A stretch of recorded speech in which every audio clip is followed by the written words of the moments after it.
Peace, love, and harmony to all of you wonderful, wonderful deep divers of planet Earth. I woke up like this, all magical and fly. Shout out to everyone who's here. Peace, infinite waters, diving deep once again.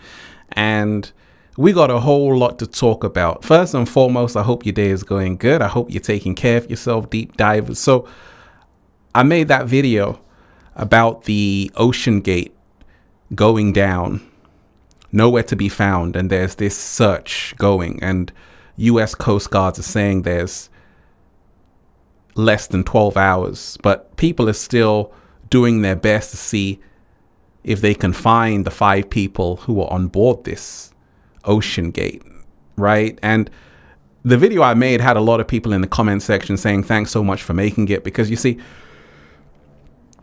there is a lesson to be learned in this whole situation about the ocean gate. So we're going to talk about it all, and also anything that's been on your mind. Like I say, this is a live show. It's your show. First and foremost, shout out to everyone who's been getting the #1 best-selling book, Feel Alive by Ralph Smart, on Amazon, and at ralphsmart.com/the book, The Bible of Becoming Your Greatest Version, and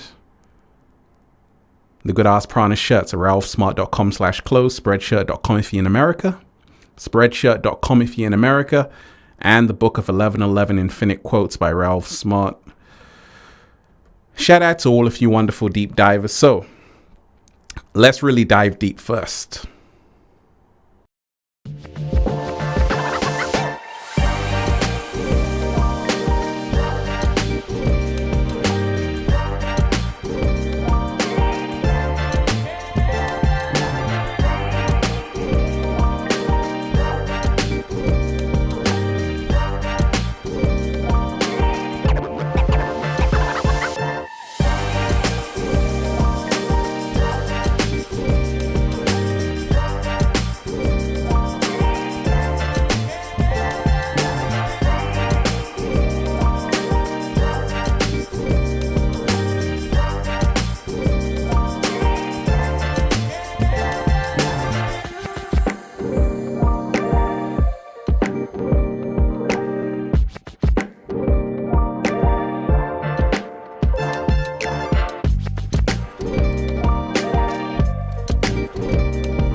Shout out to everyone who's here, everyone who's diving deep. So we're going to talk about this whole story, because this story, the ocean gate, has really captured the imagination, the hearts and minds of so many people. So many people have seen this story. And this submarine which went down to go and find the Titanic, to go and see the Titanic, right?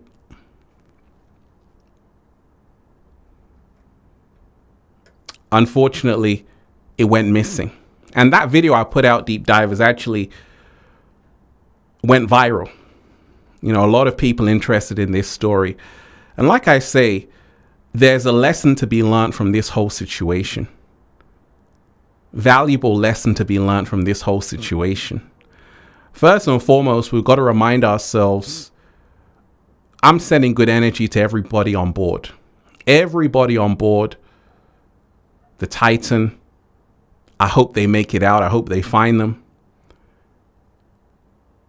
And also good energy to the family members, because I can't even imagine what it would be like having someone you know on that wreckage, having someone you know who's gone down to see that wreckage. It must be a terrifying thought to say, oh my gosh. And Love is the answer. Hey, shout out to you. And like I said, deep divers, I'm reading every single comment. Every single comment. Love is the answer. Cosmos, you are appreciated. Hit that like button, deep divers. We just started. I haven't even started yet. We just started. We got a whole lot to talk about. Love is the answer. Absolutely. So, first and foremost, today is a very special day. What day is it today, deep divers? What day is it today? What day is it today, deep divers? Put it in the chat. Put it in the chat. What day is it today, deep divers? Because we're going to start with good energy. This is a very powerful day. What day is it today? What day is it today? Thank you. Solstice, right? So happy summer solstice. Let's not forget that. It's summer solstice today. Shout out to everyone who went to Stonehenge. Shout out to everyone who is doing their summer solstice rituals and celebrations. It's a very powerful time right now on the planet because it is the summer solstice. The beginning of summer has started officially, and the frequency is high. But this story has really captivated the hearts, minds of so many people, the imagination of so many people, also the fears. You know, one of the worst fears people have is being trapped underwater, right? Being trapped under the ocean. Nobody can hear you. Nobody can see you. I've got some information about this whole missing Titanic submersible, okay? But like I said, they went down to go and see the wreck of the Titanic, and you have a lot of people on board, 5 people on board, which is a lot of people. You have 2 billionaires here, British billionaire, Indian, Pakistani billionaire who's here. You also have this Stockton Rush, and this is the guy, the CEO of the whole company. And a lot of people were saying, oh my gosh, he's only using a PlayStation controller, right? And kind of people were shocked, you know, something which is such a big voyage. But there's a great lesson to be learned from this whole situation. We've got to remind ourselves that life is precious and you can't be taking risks, especially when security checks haven't been put in place and all of these things. You know, we have to always remind ourselves that the ocean doesn't play around. The ocean doesn't play around. And if you don't respect the laws of the ocean, the physics, the science, the ocean is merciless. But you know, I really do hope there is some good news, but experts are saying there is none because it's 13,000 feet down. And this is a lesson to remind ourselves that every single day we have to realize curiosity killed the cat. And many human beings, they always want to go and search for new things and discover new things. And we got to remind ourselves there's a cost. When you do something and you're speeding up the process, you're cutting corners, there is a cost. You know, I spoke about how this vehicle was built out of carbon fiber and titanium. Carbon fiber and titanium. This has never been done before. And this is the reason why it's risky. I'm not against innovation because in fact, we need innovation. We need people who are pushing the boundaries. Nat B, you're most definitely appreciated. Shout out to you.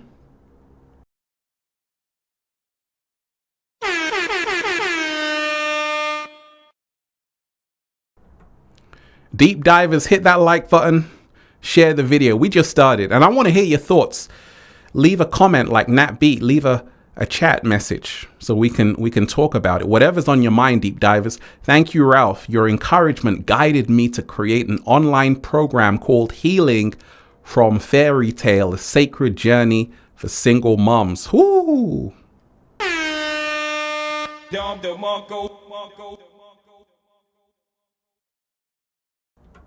That's powerful right there. That's what's up. That's great to hear. So, like I said, deep divers, this whole story is really a lesson for everybody.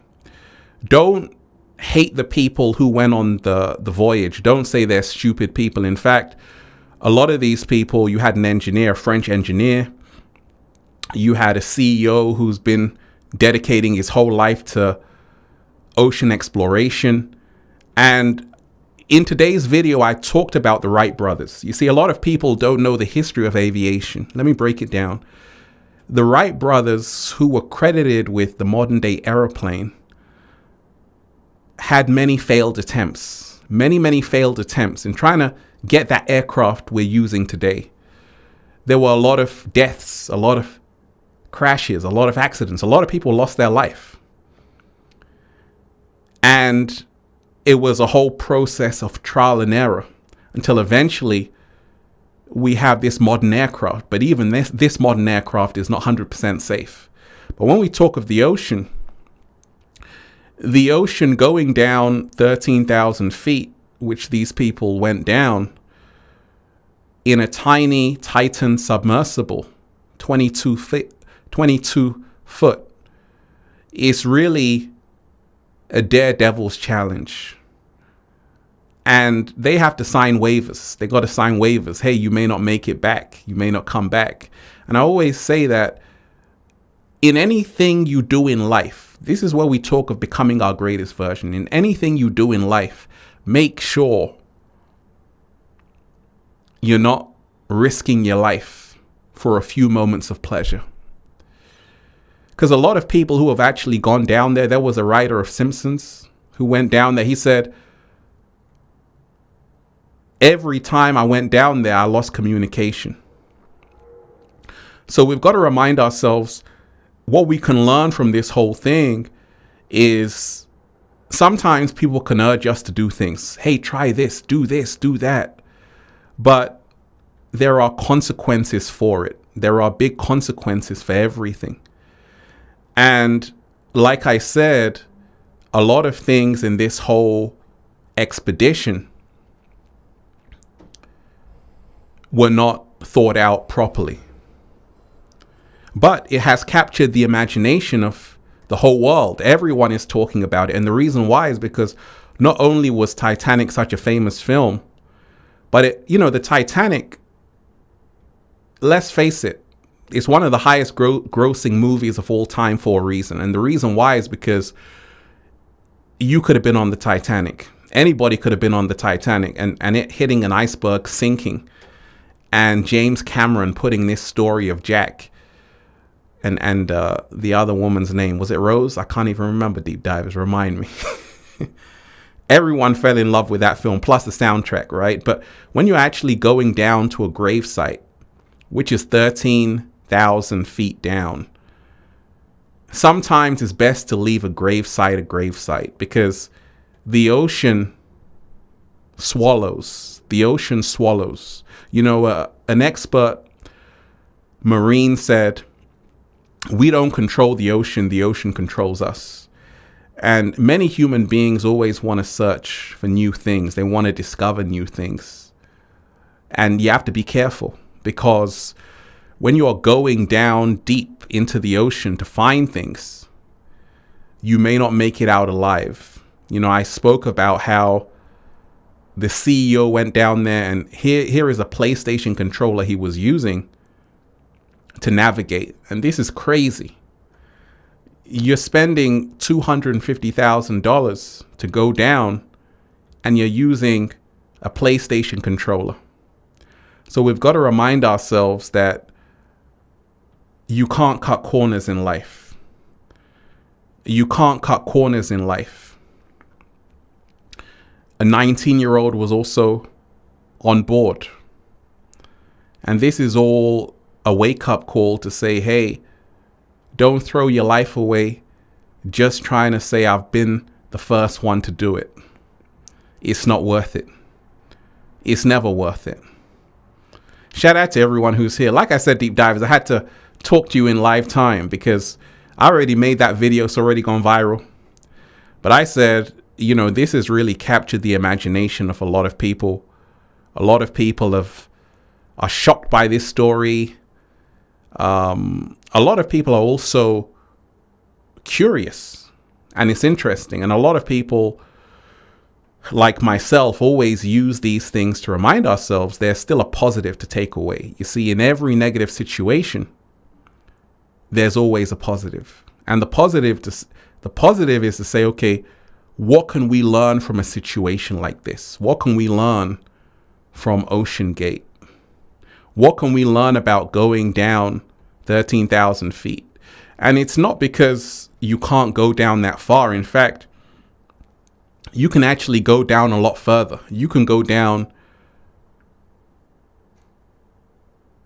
What's the deepest point in the ocean, deep divers? What's the name of the deepest point?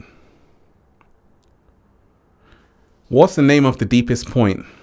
Shout out to everyone who's here, deep divers. I hope your day is going good. Hit that like button, share the video. We just started. What's on your mind?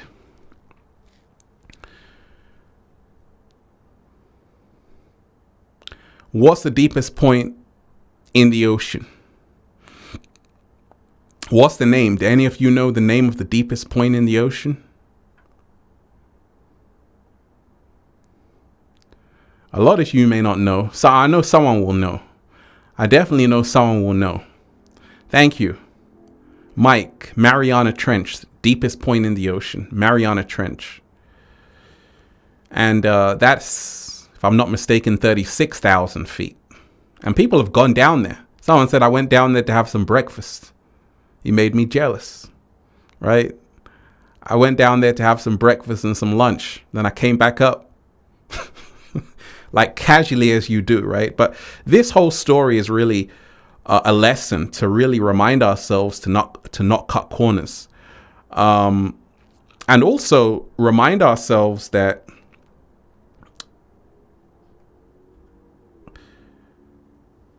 I'll talk about that article in a second. But like I said, we can learn from this situation. Many experts say there's only 12 hours left of oxygen.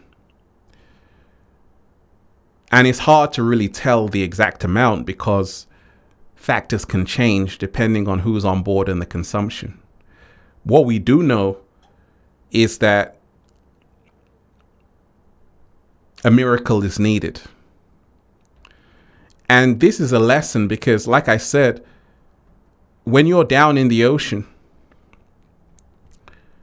you start to realize that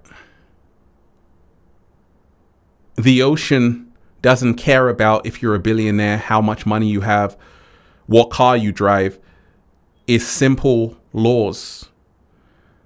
And we've got to remind ourselves every single day, it doesn't matter how much money you have if you're a billionaire, you still can't cheat death. You still can't defy the laws of physics.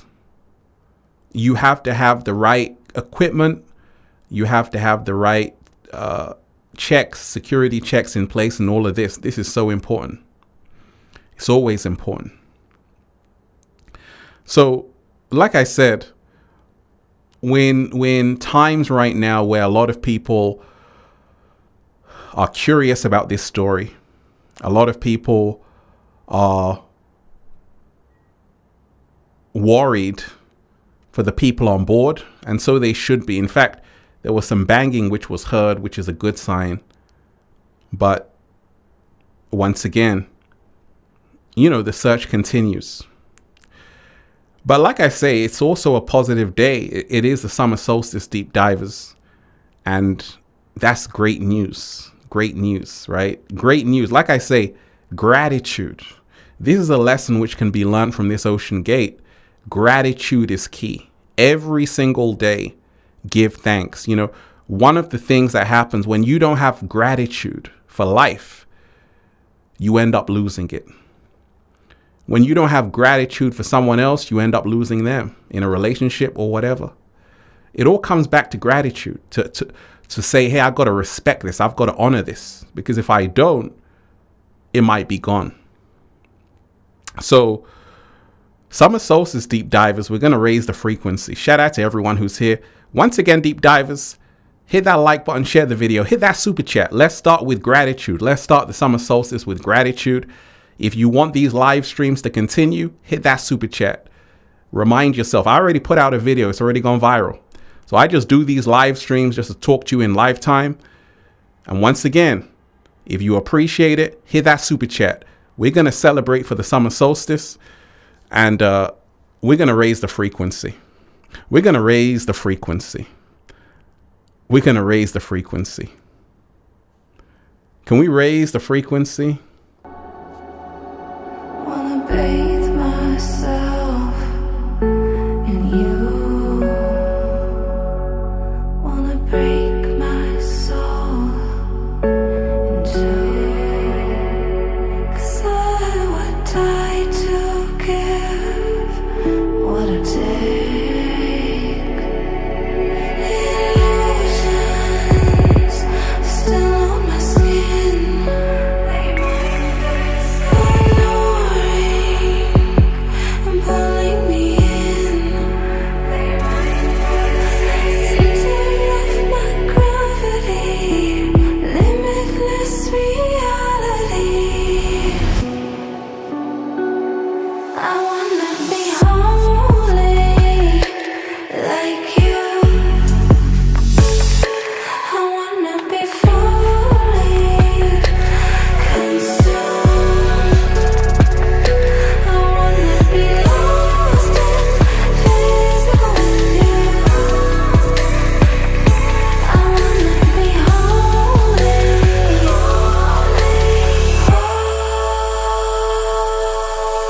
hold my love, these trembling hands slowly growing numb. What would I give for your golden touch? What would I give? Illusions still on my skin. Alluring and pulling me in. Center of my gravity, limitless realities. I wanna be holy like you. I wanna be fully.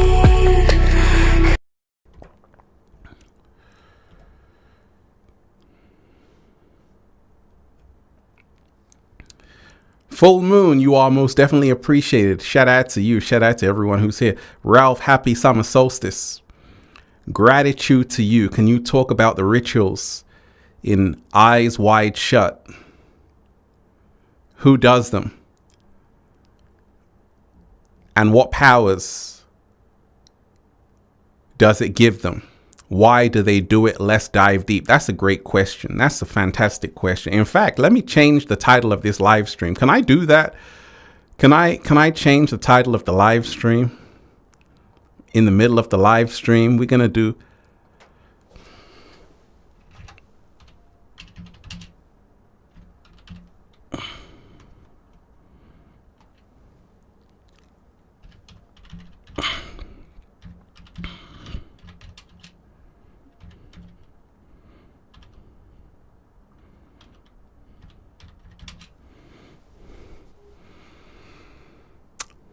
Summer Solstice Surprise. Full moon, you just answered a great question, right?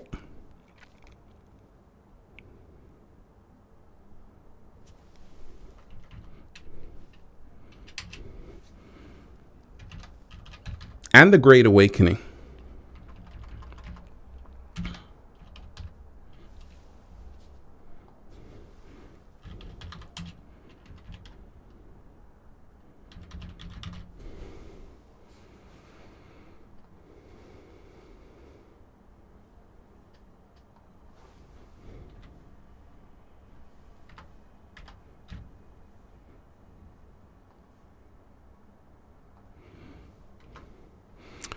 Full moon, I got to thank you.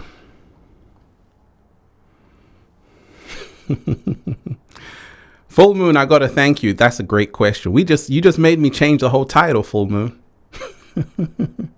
Summer solstice surprise. Let's talk about it. Let's talk about it. You're going to make me change the whole thumbnail as well, full moon. You see what you just made me do? I got to respect full moon. That's a great question. Happy summer solstice. Gratitude to you. Can you talk about the rituals in Eyes Wide Shut? Absolutely. What does it mean? What powers does it give them? Well, absolutely. You got to remind yourself everything is a ritual. Everything you do is a ritual. When you go to bed, you brush your teeth. When you say your gratitude affirmations, everything, absolutely everything is a ritual. And in the Eyes Wide Shut Stanley Kubrick film, the rituals they do is for infinite power. The rituals they do are really to conjure up different entities so they can have more power. It's all about power. It's all about power. It's all about control. Not all of those rituals are negative, mind you. You know, you've been told a lot of these rituals are bad, but in actuality, some of these rituals are actually helping humanity. Light workers do rituals. I do rituals every single day. Right? So, got to remind yourself, summer solstice deep divers, let's talk about it. It's a whole new energy on the planet right now. And I want to say a happy solstice to everybody out there. I hope you're taking care of yourself. Hope you're breathing in the good ass prana. This summer solstice, what ritual are we doing? What ritual am I doing? I'm setting my intention. And my intention is to always make the positive out of the negative. Always make the positive out of the negative. Always make the positive out of the negative. And this is huge. Every single day, remind yourself, you have an opportunity to take the worst thing and make it the best thing. And this is what we want to really set for ourselves this summer solstice. And like I said, with this ocean gate going missing, there's a valuable lesson to be learned. One of the lessons is you have to honor life. You can't mistreat life. You can't take life for granted. You have to every single day say, hey, I don't want to just do something and be a daredevil. I want to make sure I'm respecting life, because you see, it's so easy to get lost in the ocean. So easy. So easy to disappear. No one will know you. No one will know where you are, because the ocean is vaster than all the countries combined. Right? The ocean is a whole nother universe. And when you go down there, you have to realize you may not come back up. Simply because in the ocean, anything can happen at any time. You're talking about billions of variables. So it's not just about if you have the right, even if you have the right submarine, when you go down to that depth, pressure, you might get attacked by a creature that lives down there. Mechanical failure, power failure can happen. And when it happens, you can't just say, hey, I'm coming back up. No, if it happens, that's it. And that's why I said this story, which has really captured the hearts and minds of so many people, is really a lesson to remind ourselves to value life. You know, one thing I did say is that a lot of things that happened with this ocean gate they shouldn't have happened. It shouldn't have been down there in the first place, because it wasn't even certified to go down 3,800 meters. It was only certified 1,300 meters. That's why I told you. Lockridge learned that the viewpoint manufacturer would only certify to a depth of 1,300 meters due to experimental design of the viewport supplied by OceanGate, which was out of the pressure vessels for human occupancy, PVHO standards. OceanGate refused to pay for the manufacturer to build a viewport that would meet the required depth of 4,000 meters. They refused to pay. See, this is why I tell you, when it comes to you valuing your life, don't be stingy. Don't say, hey, I don't want to pay it. One of the billionaires could have paid that easy. One of the billionaires could have paid that easy. And this is what we have to remind ourselves of. Zumac is giving thanks. Shout out to you. Zumac, you're most definitely appreciated. Hit that like button, deep divers. Hit that super chat. Share the video. Give thanks. Like I say, I wanted to go live because a lot of you have a lot to say. When I make a video, I got over hundreds of comments, right? I just put out a video, hundreds of comments, right? So I say, talk to me in live time. Let's talk about it, right? And this story has really captured the hearts and minds of so many people all around the world. And it's a good story to learn from. The Titanic made a lot of mistakes in terms of why it crashed. Could have been prevented. This could have been prevented. In life, we can always prevent certain things. In hindsight, we could say, okay, I would have done this differently. I would have done that differently. And like I said, cutting corners is a recipe for disaster. Lockridge learned that the viewport manufacturer would only certify to a depth of 1,300 meters due to experimental design of the viewport supplied by OceanGate, which was out of the pressure vessels for human occupancy, PVHO. OceanGate refused to pay for the manufacturer to build a viewport that would meet the required depth of 4,000 meters. So when you remind yourself, let's just say, deep diver, someone says, you know, your car, it needs an MOT. Your car needs to be fixed. Go and take it for servicing. You know, my car, it tells me when it needs to be serviced. It's got a countdown. Hey, you need to service your car. I got a Hyundai electric. And I'm like, oh, I got to service this car. I don't want to service this car sometimes, right? No, I got to service the car. You got to pay the money and service the car. The reason why is because you need to make sure this car is in order. You can't cut corners and say, I just want to ride a car that's not been serviced.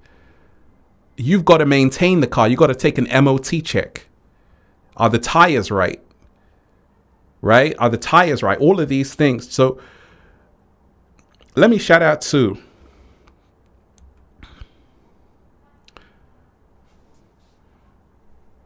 all of you wonderful deep divers who are joining. Much love to all of you. Shout out to all of you. I hope your day is going good. Hope everyone's day is going good. Let me shout out to James Crumsey. You're so appreciated, James.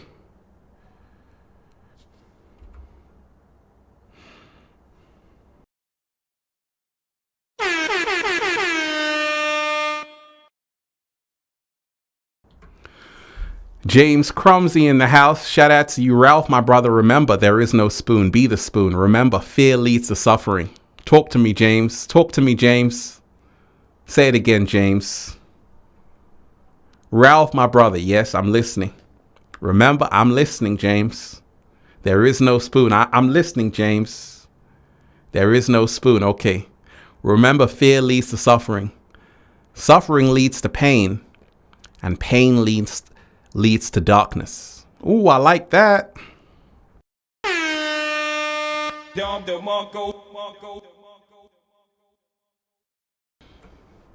Absolutely. James Crumsey, thank you so much. Ralph, my brother, remember, there is no spoon. Be the spoon. Remember, fear leads to suffering. Suffering leads to pain. And pain leads to darkness. Peace, infinite waters. Breathe that good ass prana. Hey, James, all day, every day, we're breathing it up. Shout out to you. You are most definitely appreciated. So, once again, deep divers, happy summer solstice. Let's not forget it's a very powerful day today, summer solstice. And what rituals am I doing on a day like this? I am someone who's reminding myself, don't take life for granted. Don't take things for granted. Life is a gift. And we have to make sure we are realizing this. We have to also learn from what's happening all around us. Even this Ocean Gate situation can help us become our greatest versions, to realize that in life, you don't want to cut corners. You don't want to do something just to say, I've done something. I told you. Let me play this.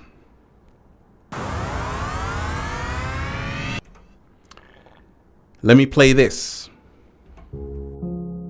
We are inside the submersible Titan, which is a carbon fiber and titanium sub that can go to the depths of the Titanic.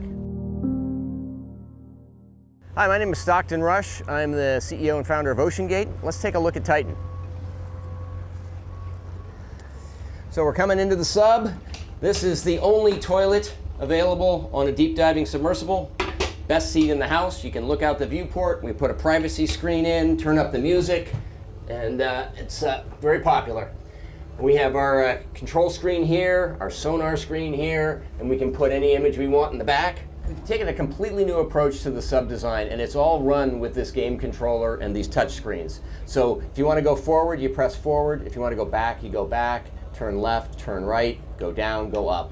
And it's Bluetooth, so I can hand it to anybody. And it's meant for a 16-year-old to throw it around, and super durable. We keep a couple of spares on board just in case.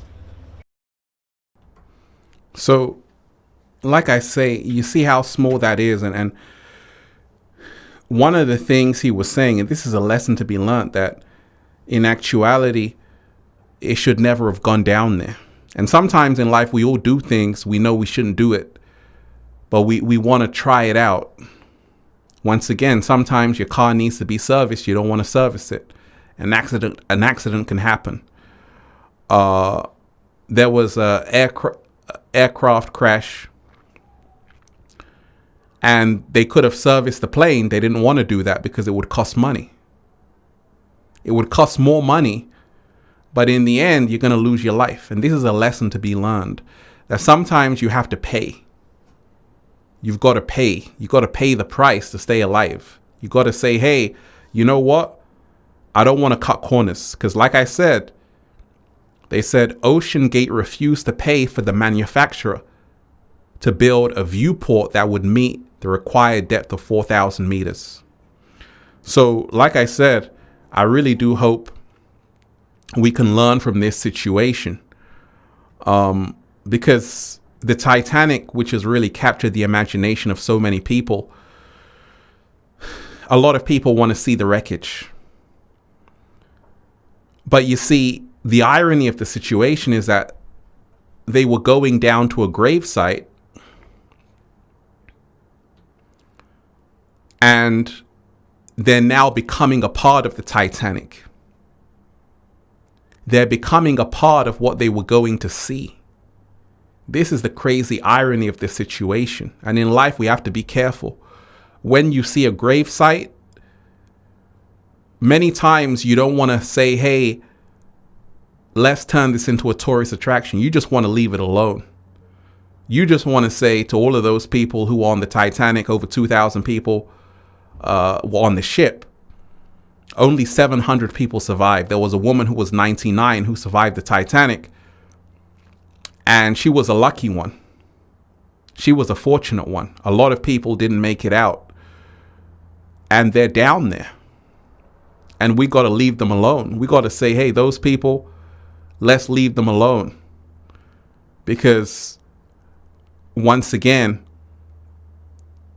I know it's intriguing for humanity to say, hey, let's take a look what's down there. But you know what's down there. They were scanning this. They didn't actually go down. I don't think. They just sent something down, a robot down, and they scanned this. So this is what the Titanic would look like, right? So it's fascinating stuff. But it's also a lesson to be learned that anytime these things happen, you always want to ask yourself, what could I have done to prevent this? What can we learn from this? And in life, how many of you are cutting corners right now? How many of you are trying to speed it up? How many of you are trying to fast track it? And this is what we can all learn.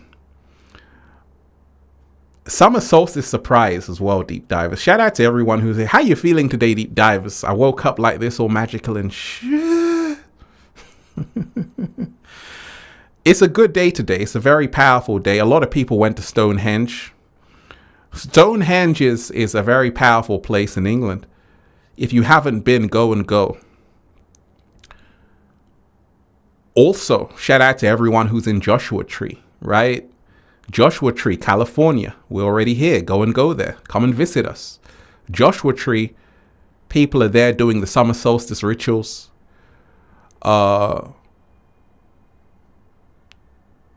Powerful day. Beautiful time right now on the planet. It's summertime. Shout out to all the Cancers and the Leos. Right?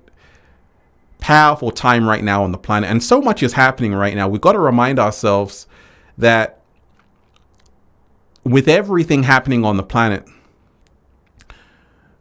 ask yourself, how am I contributing to everything around me for the better? And this is a great ritual to say on this summer solstice. Like, how am I going to impact humanity in a positive way? Because many times we do things for ourselves, but how does this impact other people? And we've got to remind ourselves of that. So happy summer solstice. So like I said, I came across this story, Ocean Gate. I already made a video, already gone viral. But I said, let me talk to you in live time, because everything is limited on this small submarine. Air is limited. Space is limited. And that's all a sign that humanity, human beings still haven't mastered the art of going down to the bottom of the ocean. I mean, people can try, but there's a huge risk involved. And it's a lesson to remind ourselves, if you take the risk, you have to be prepared for what comes with it. And you've also got to remind yourself that don't just say, oh, these people are rich, they deserve it. No, they're still human beings. Because a lot of people, you know, there's a lot of memes going around on Twitter. A lot of people, you know, they make a joke out of it. And I always tell people, what if it was someone you knew? What if it was someone you knew? It wouldn't be funny anymore. So it's not a laughing situation. It's a very serious situation for the people who are on board. And I want to send good energy to them. I want to send good energy to the people on board, because I can't even imagine what it would be like. But there's a lesson to be learned to remind ourselves the ocean, human beings have to stop trying to be God. We got to stop trying to be more than what we are. Yes, we can create things, we can invent things, but going down to the ocean is something we still have a lot to learn about. And the good news is that there are people who say it's not certified. We got to listen to these people. We got to listen to the agencies who conduct these studies to say, hey, your vehicle is not suitable to go down the ocean. And this can help people. But when you have people who want to refuse to pay, it might have cost $20 million. But $20 million is really a small change to a billionaire. And this is the irony. If the CEO had paid the extra amount, they wouldn't be in this same predicament. Because like I said, Lockridge learned that the viewport manufacturer would only certify to a depth of 1,300 meters due to experimental design for the viewport supplied by OceanGate, which was out of the pressure vessels for the human occupancy. OceanGate refused to pay for the manufacturer to build a viewport that would meet the required depth of 4,000 meters. So it's a lesson, and we can all learn from it. Sometimes paying is worth it. Paying is worth it. Shout out to everyone who's here. Shout out to everyone who's diving deep. I hope your day is going good, deep divers. Happy summer solstice to everybody. Happy summer solstice to everybody. And people always say, Ralph, you're infinite waters, diving deep. And there's a reason why I say I'm diving deep infinite waters, because I love the ocean. The ocean is home for me. I live in the ocean, right? Not by the ocean. I live in the ocean. I'm infinite waters, baby. I am the ocean, right? And I've always learned, right, with the ocean swallows. And I said that in today's video. The ocean swallows. It swallows. I'm a very good swimmer. And one day I was swimming in the infinite waters, and the ocean spoke to me like, we're going to protect you.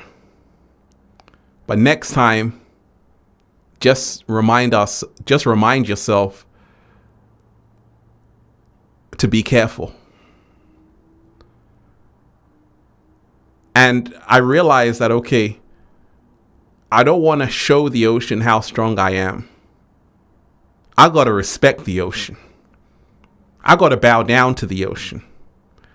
I got to remind myself that the ocean swallows, and you have to have a certain frequency and vibration to even go inside and be taken care of. So a lot of us, humanity, we have to really learn that even before people go and do a deep dive like this, you better say some affirmations. Don't just go down thinking, hey, I got a PlayStation controller, let's go. Let's rock and roll. You got to go down with some humble humility to remind yourself that once you're in the ocean, it's out of your control now. Now it's just up to the grace of the ocean, which determines what happens. And when you're at that pressure, 13,000 feet, you're really in no man's land. So we've got to remind ourselves this story, which has really captured the imagination of so many people, is a lesson for people all over the world to realize money doesn't buy you life. It doesn't bring you back from the bottom of the ocean. None of that matters in the end. In fact, it's all quite meaningless when you're down there. We can also remind ourselves that the good news out of this, because like I said, there's always good news. The U.S. Coastal Guard, the Navy have done a phenomenal job. And this is a good news that people actually care so much to say, hey, let's do our best for the recovery and the rescue of these 5 people on board. That's fantastic. Can we get a round of applause, please? Can we get a round of applause, please?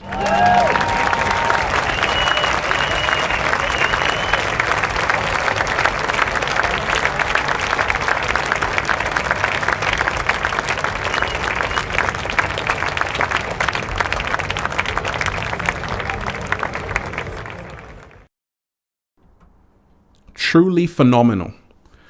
I'm so impressed that so many people, they've sent fighter jets there, they've sent submarines down there. That's inspiring to show that the rescue mission is inspiring. Do you know how many people care about people who are down there? How many countries are involved?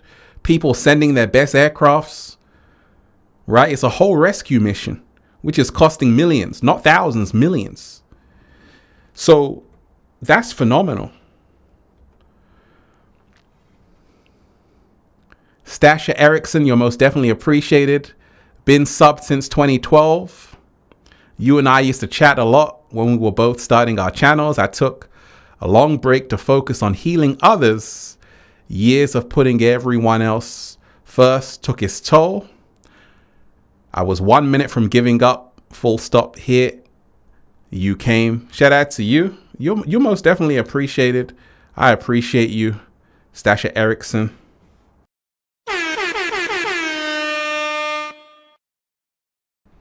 Shout out to you. Most definitely appreciate it. And that's what it's all about. Never give up. I always tell you, deep divers, always work hard on your dreams, because you can do it. And this summer solstice, we really want to remind ourselves right now it's time to manifest. It's time to level up.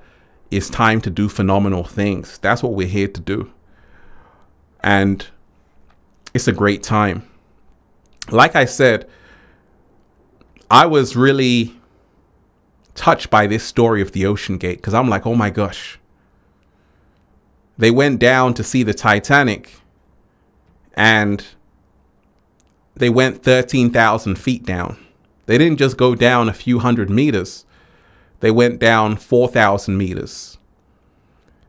And that's like the Grand Canyon and more, right? That's a long way down. And these people were brave, but also it's one thing to be brave, and it's another thing to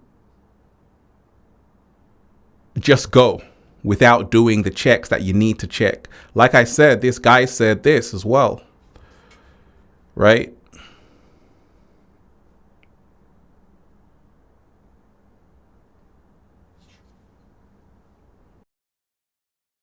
I'd like to be remembered as an innovator. I think it was General MacArthur said, "You're remembered for the rules you break." And I've broken some rules to make this. I think I've broken them with logic and good engineering behind me. The carbon fiber and titanium, there's a rule you don't do that. Well, I did. It's picky. So he already said that he was breaking rules, and sometimes this is what happens to people who are like innovators. I don't judge this guy, because this CEO, in his mind, he wants to, go down to see the Titanic, and he's, creating these submarines with carbon fiber and titanium, which is a rule you don't do, but he's doing it. And he already had some successful trips down there. But you see, one day you may not make it back up. It could be something to alert you to say, hey, you need to test this more. And this is a lesson about cutting corners. We must never cut corners. 10, 9. Leia Kim, you're appreciated. Love you, Ralph. I love you too. You're most definitely appreciated. Thank you so much. Thank you so much. You're appreciated. Layla, that's a beautiful name, by the way. Shout out to you. How you feeling today, deep divers? Happy summer solstice. Summer solstice surprise on the way. Oh, yeah. Right. So, like I said, we've got to remind ourselves not to make fun of the people who went down there, not to laugh at the people who went down there. They're not stupid. It's just that it came with a risk. And you've got to remind yourself, when you're doing these things, you have to remind yourself to be very careful. But being careful is not enough. You have to be wise. Some people declined from going. There were people who were invited to go, but they said, you know what, this thing looks a bit flimsy. I see someone operating it with a PlayStation controller. I don't want to risk my life for a few moments of pleasure.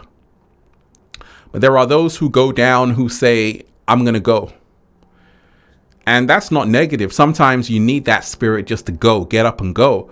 But you got to remind yourself, in the ocean, the rules are different. In the infinite waters, the rules are different. Studio H in the house.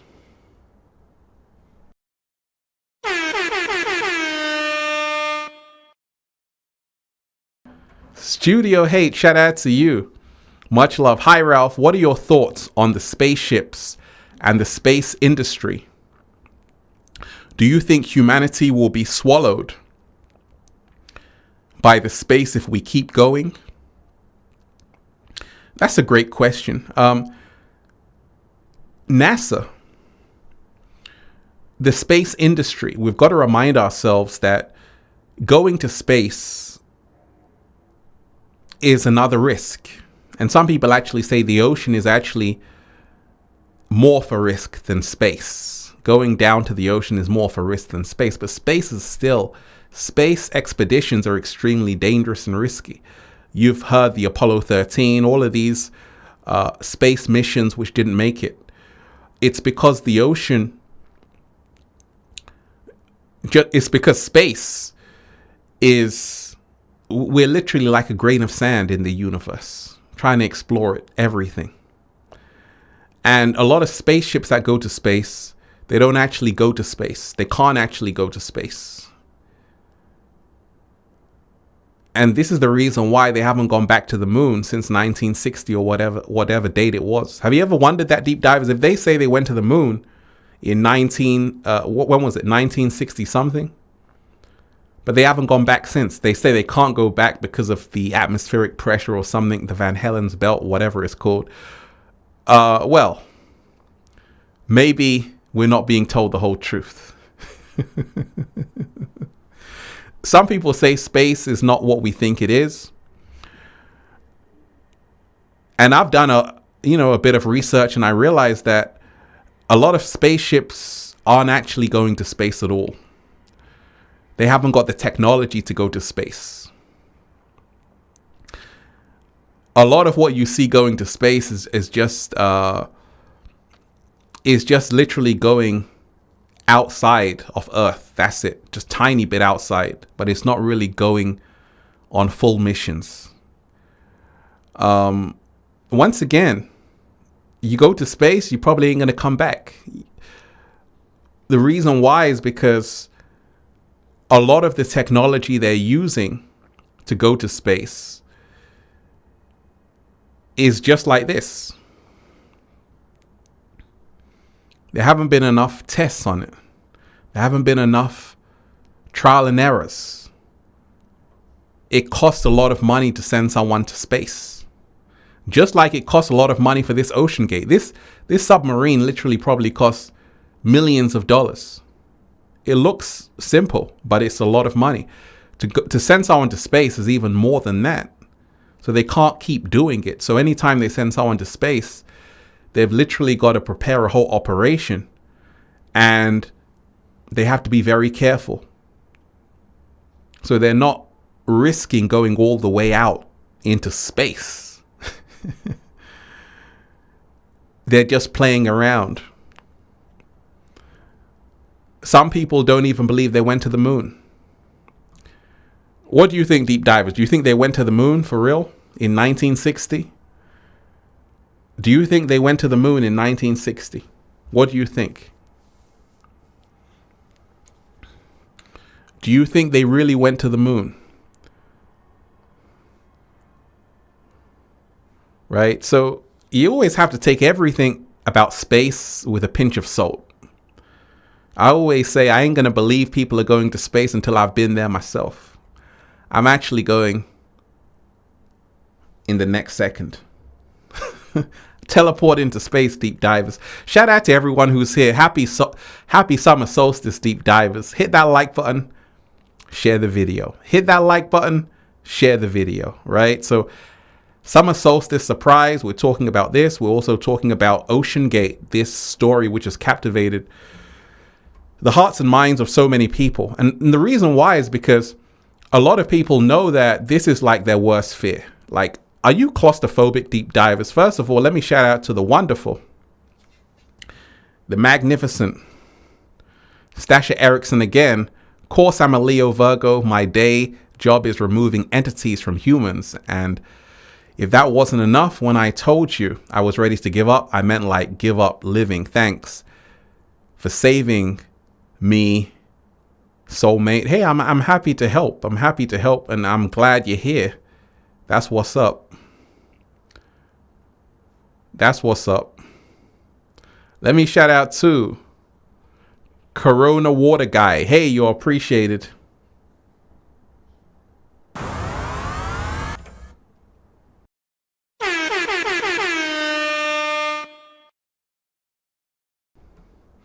Corona Water Guy, you're appreciated. So like I say, deep divers, summer solstice surprise. So much is, how are the energies feeling for all of you? How are the energies feeling for all of you?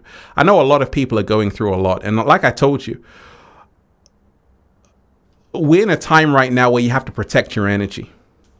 We're in a time right now where you have to protect your energy. And if you are an empath, right now on the planet can be tough. And the reason why is because so many things are happening. Russia and Ukraine. So many things are happening. Global warming. So many things are happening. Ocean Gate going missing. So many things are happening. And you got your own life to deal with. Relationship problems. Problems at home. A lot of things are happening. And this is the reason why for this summer solstice, I always say, when you can say, today, I am protecting my energy. And we do this by reminding ourselves the best way to help a situation is not to be at the same frequency as it, but actually to rise up, right? And with this situation, there are a lot of empaths who really feel sorry for these people who are on board, who went to see the Titanic, especially this 19-year-old guy who has all of his life ahead of him. It must be awful for him, for his mother. I always say, if you're a parent, deep divers, you got a child, you know what I'm talking about. My son, my daughter, that's the worst fear. Them being stuck somewhere they can't get out of, and them losing their life over something which could have been prevented. So we must always humanize things instead of dehumanize things and say, hey, they're billionaires, they deserve what they got. They shouldn't have gone down there, they're stupid. No. They're human beings at the end of the day. And all life matters. Because I see some people on Twitter who are like, oh my gosh, these people, they're just like what they did in the Titanic. Do you know, deep divers, there were actually billionaires. There were actually billionaires on the Titanic. Many billionaires on the Titanic. And something very eerie is that there were also billionaires on this Ocean Gate which went down to see the Titanic. And that's very spooky, right? But beyond that, they're people. And like I said, this is a lesson. When we talk of becoming our greatest versions, we can learn that the ocean doesn't care if you're a billionaire. I learned this because I got a relationship with the ocean, deep divers. I'm in the ocean every day. When I'm in the ocean, I talk to the ocean. I realize it's alive. It's alive. The old sailors would tell you, when you're in the ocean, say your affirmations. When you're in the ocean, say your affirmations to Yemenya, right? Deity of the ocean. Yemenya. Say your affirmations because the ocean has spirits in the ocean. And if you don't respect the ocean, it's not going to protect you. There was a time when I was swimming. I was like, gosh, I shouldn't have swam so far out. Infinite waters, please help me. I don't know how I made it back to shore, deep divers. The infinite waters was like, I got you, Ralph. Respect the ocean. I told you. There are people. Do you know, deep divers, there are people who are lost at sea? There are people who are lost at sea. Star Dog, you're most definitely appreciated. We rise up by lifting others. Woo!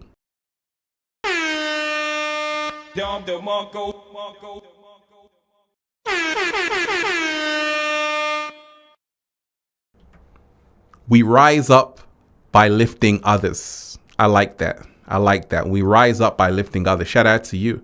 So when I was in the ocean, I realized that it's alive. The ocean is alive, and you have to respect it. And it will respect you. There are people who have been lost at sea, and dolphins have saved them. There was a young girl who was lost at sea. She was drowning, and out of nowhere, a dolphin just brought her up to the surface. And people are like, that. How is that even possible? It's almost like the dolphins were looking out for her, saying, hey, I've got you. So you got to remind yourself, in that film, once again, talking about James Cameron, who directed the Titanic, he also directed a film called The Avatar. Have you seen The Avatar, deep divers, right? He directed this film, The Avatar. In the second one, Way of Water, right? It's not a coincidence it's called The Way of Water, but he shows that these sea creatures are sentient. And this is what a lot of people don't know about the ocean. The creatures down in the ocean are sentient. If you have a good relationship with them, they can actually help you. If you have a good relationship with the ocean, it can help you. It can tell you, hey, come here, don't come here. But don't think you can just go down there without bowing down and honoring the ocean to say, hey, I'm not in your territory. I don't live in the ocean. I live on earth, on land. If I want to go down to the ocean, I better have an invitation, which means I have to make sure I'm going down there with the deepest respect. Not I'm going down there because I want to explore. Because if you don't go down there with the right equipment, it has to be thought out. And that's why I told you, I'm sending good energy to everybody on board. But there's a lesson to be learned. Lockridge learned that the viewport manufacturer would only certify to a depth of 1,300 meters due to experimental design of the viewport supplied by OceanGate, which was out of the pressure vessels for human occupancy PVHO standards. OceanGate refused, keyword, OceanGate refused to pay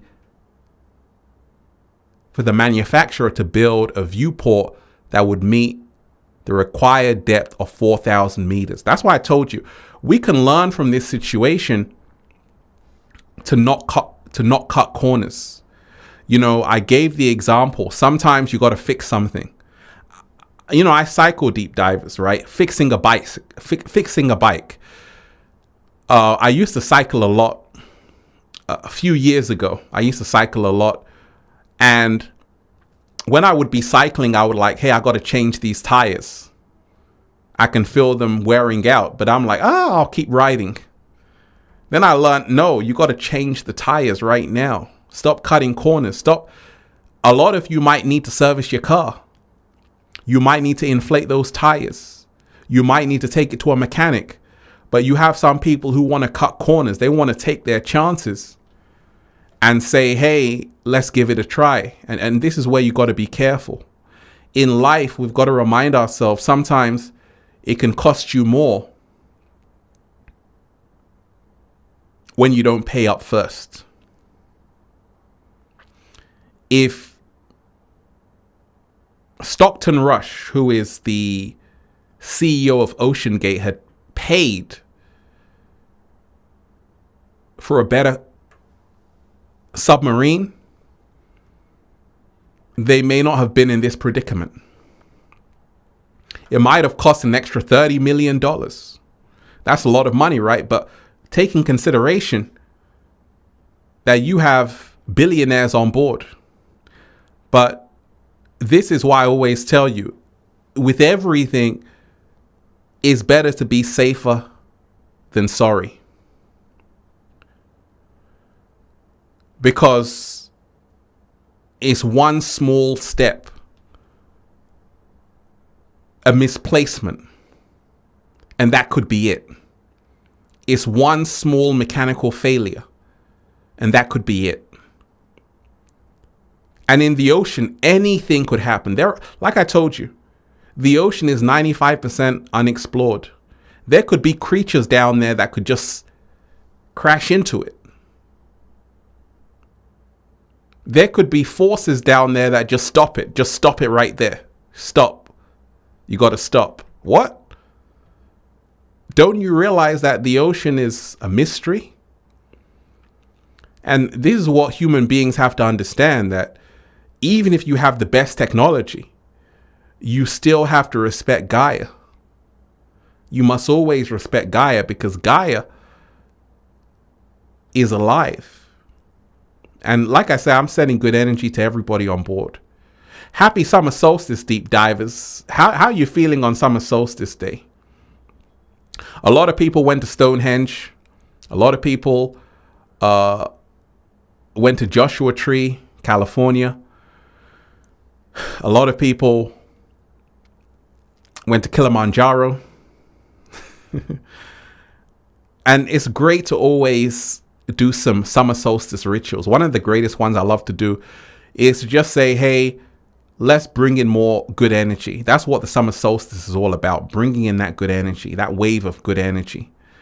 And that's what we're really here to do. You know, every single day, remind yourself that we can renew ourselves every single day. We can really renew ourselves. We can transform ourselves. And we've got to let go of a whole lot. You know, we're in a time right now on the planet where so many people, it seems like they are being bombarded with heavy energy after heavy energy. And this is a time where you really want to cleanse your energy. A time where you really want to let go. But a time where you can learn, even with situations like OceanGate. What can we learn from OceanGate? We can learn that sometimes you have to pay the price for your life. Sometimes you have to pay the price for your life. Sometimes, deep divers, even food, they say, okay, this costs $50, $100. What? Now I want to eat at McDonald's, $3.99, $8.99. I want to drink the soda, 99 cents, €1, £1. But there's a better drink that costs £10, $10. Are you willing to pay for that better drink? How many times have you gone into a supermarket? You've seen something that you want, but you're like, oh, I can't afford that, man. Pass me the soda. Pass me the potato crisps. But there is a superfood that you need that's $30, $40, $50. You're like, but what if I told you that that's actually your life insurance? And like I said, with this situation, Lockridge learned that the viewport manufacturer would only certify to a depth of 1,300 meters due to experimental design of the viewport supplied by OceanGate, which was out of the pressure vessels for human occupancy, PVHO standards. OceanGate refused. Very important, deep divers. This OceanGate,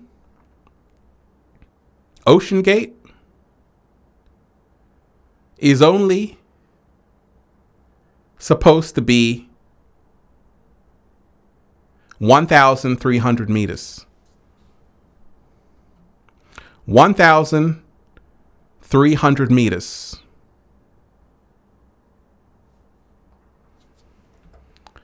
So we've got to remind ourselves every single day. 1,300 meters. So it was never supposed to be down there in the first place.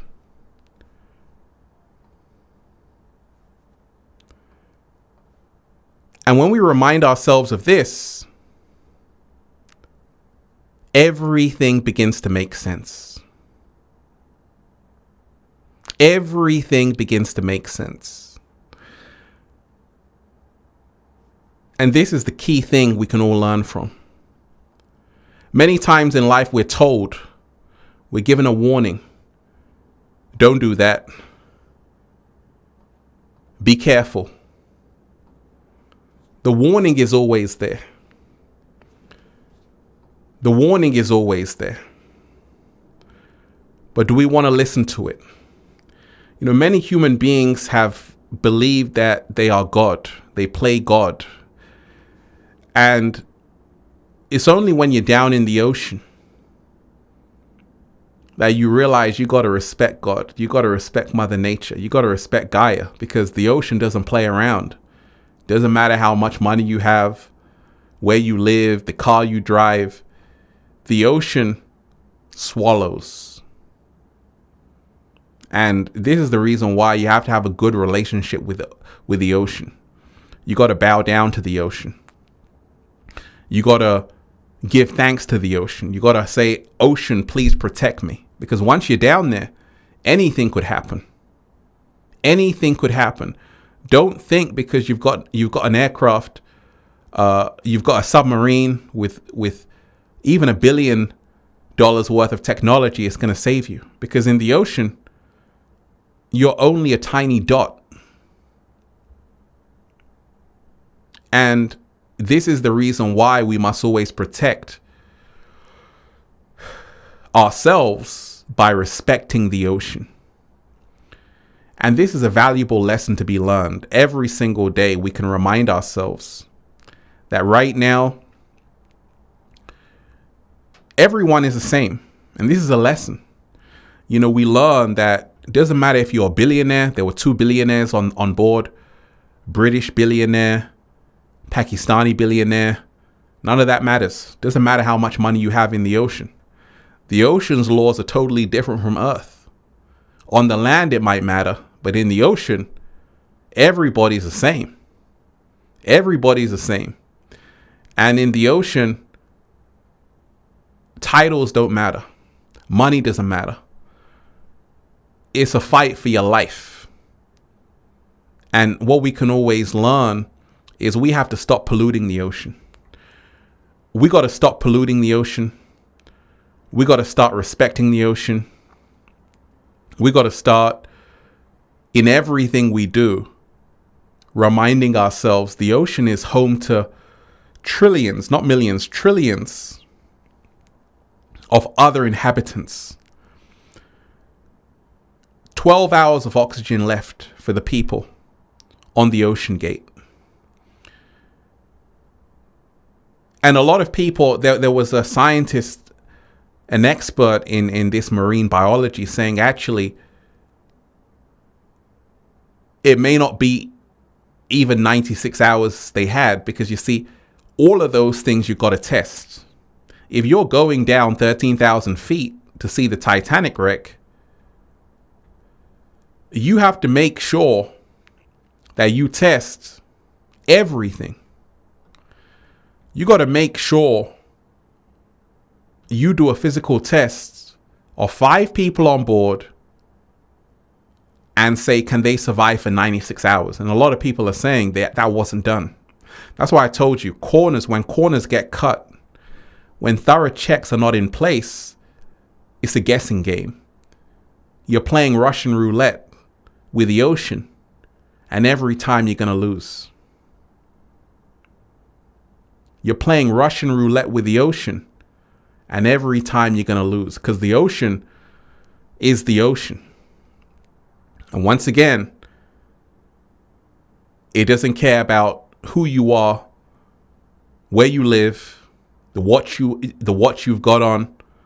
There's laws that you got to respect. And I really hope the people on board get some help. But it's a lesson, because many people will still go back. This is the thing. Many people are still going to go back to the Titanic, because that's the thing with human beings. When things like this happen, a lot of people say, I'm going to go back and I'm going to create a submarine that's going to be even better than the Ocean Gate, and we're going to go back, because human beings like to do things they can't do. And this is where you have to be very careful, because someone is going to come and say, hey, we've got another submarine. This one is going to go down and it's going to be safe. But there's always that risk. So we've got to remind ourselves that some things are better left alone. I always say the Titanic should be left alone. There's a reason why it went down there. It should stay down there. Because we shouldn't make a graveside a tourist attraction. We shouldn't make a graveside a tourist attraction. We should just say condolences and keep it moving. But like I said, it's not going to change it, because there are going to be more expeditions going down to see the Titanic. Mark my words. There's going to be someone next year who's going to say, we're going down there anyway. And this is why I say human beings have to humble themselves, because the same thing could happen again next year, in 2 years' time. But like I said, there is some good news. The good news is that we learn that in life, we always get a warning. The warning on this situation was this ship, submarine, that people spent $250,000 going down in, it wasn't even certified. It would only certify to a depth of 1,300 meters. And they refused to pay to go down for the required depth of 4,000 meters, cutting corners. So it's a lesson. In life, let's not cut corners. If there's something you need to pay for it. If it's going to ensure your security and safety. Deep divers, how you feeling? Happy summer solstice. Shout out to everyone who's here. Shout out to everyone who's here. It's also a great time to be alive, because so many great awakenings are happening. And the great awakening is here. The great awakening is unfolding. And a lot of people are sitting back and watching the show. A lot of people are really seeing how this matrix is falling apart. Shout out to everyone who's here. Deep divers, hit that like button, share the video. Hit that like button, share the video. Hit that like button, share the video. Hit that super chat. Let's raise the frequency. Happy summer solstice. Let's go.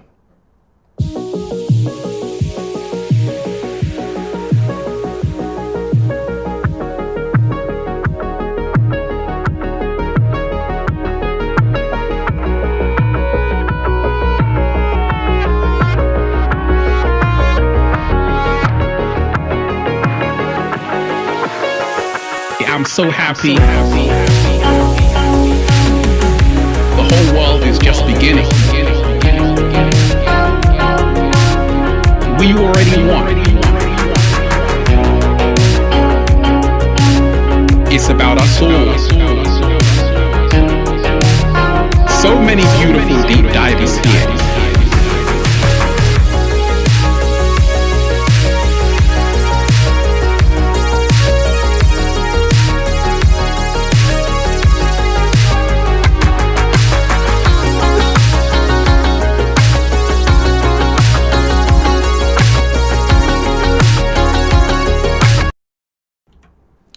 So many beautiful deep divers who are here. Shout out to everyone who's here. Hit that like button, deep diver, share the video. We just started. So happy summer solstice. We're also talking about the Ocean Gate. 12 hours left for them to make it out. And also the Great Awakening. Jules C, you're most definitely appreciated. Shout out to you. Much love to you. So we've got to remind ourselves there's a lesson in this. You see, I'm somebody who is always able to stomach the truth. Let me play you a clip of someone talking about the chances of survival, where they are, what's going on, can they make it out, and what we should know about this situation. Let me shout out to Australian. One love, you're appreciated. Shout out to you. Thank you. So I'll play you that clip right now. Take a listen. Take a listen. The passengers on the Titanic sub are gone, and I don't say that very lightly, but I was an anti-submarine officer. Let me explain some stuff. Around 1 o'clock today, articles said they had about 40 hours of breathable air, so they're down to about 37 now. But even if they find this submarine, which is going to be very difficult to pick up on sonar because of rocks and other objects in the water, they won't be able to actually lift this submarine out of the water or open any of the doors or hatches. When an object is, say, in the middle of the ocean, you have buoyant forces that can push up. But this submarine is at the very bottom, likely on the seabed, at 13,000 feet, which means that 100% of the buoyant forces is in the downward direction. It would literally take an act of God for that submarine to come back up. When I was in the Navy, we had what's known as the WQC-2 Gertrude. It's an underwater microphone you can basically listen. And while I was doing a tour in the Middle East, specifically in the Persian Gulf, there was an Iranian sub that went down to the bottom. And it was one of the saddest things because you wanted to help them, but we were not allowed to. And we could physically hear on the Gertrude the sailors banging on pipes, asking for help. There was nothing that we could do. At the beginning, there was lots of bangs. Bang, bang, bang, bang. And as time progressed, the bangs got slower. Bang, bang. Pretty depressing, to be honest. So I don't really like saying it, but condolences to these individuals and their families. Like I said, it'll take literally an act of God to pull something like that 13,000 feet from under the water. And divers can't really help there. They could cut it open, but the second you do that, you'll have water pouring in it super fast. It would crush. And, it's always interesting to listen to different people. I always tell you, part of becoming our greatest version is to get harsh truths. And this is why I always say, with this situation, which is really, a lot of people are talking about it, we've got to remind ourselves that when we talk about the ocean, we're talking about vast space. We're not talking about a local car park. We're talking about the size of Connecticut, 900 miles. We're talking about a situation where you're only a grain of sand in the ocean. We're also talking about a situation you don't know what's down there. You don't realize that there are creatures in the ocean, under the ocean, which they don't even know what they do, the capabilities of what they can do. So you have to always respect the ocean. And on this summer solstice, happy summer solstice, deep divers, bringing you some good energy. We've got to remind ourselves we can learn from everything that's happening. There was the Jungle Book story, Mowgli. When I saw that film, it reminded me of actually Ocean Gate when I'm thinking back of it, because you had Mowgli in the film The Jungle Book, and he was chilling in this kind of temple, and the explorers went in because they wanted to find everything. They went in and they saw the gold, the rubies, the diamonds. Mowgli said, "Don't go inside there. Don't go inside that chamber. You may not come outside." They got the warning, but they still went.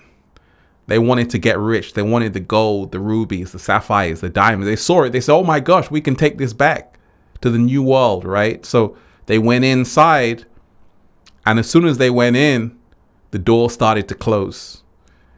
And as the doors closed, they could have still made it out, but they refused to stack the gold and put it in their suitcases and their bags.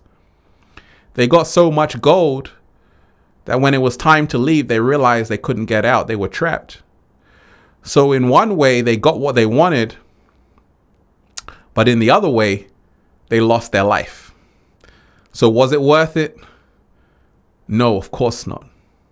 And this is why I always tell you, when we talk about this case, yes, they might have seen glimpses of the Titanic wreck, but was it worth it? Was a few seconds, even milliseconds, is that worth your whole life?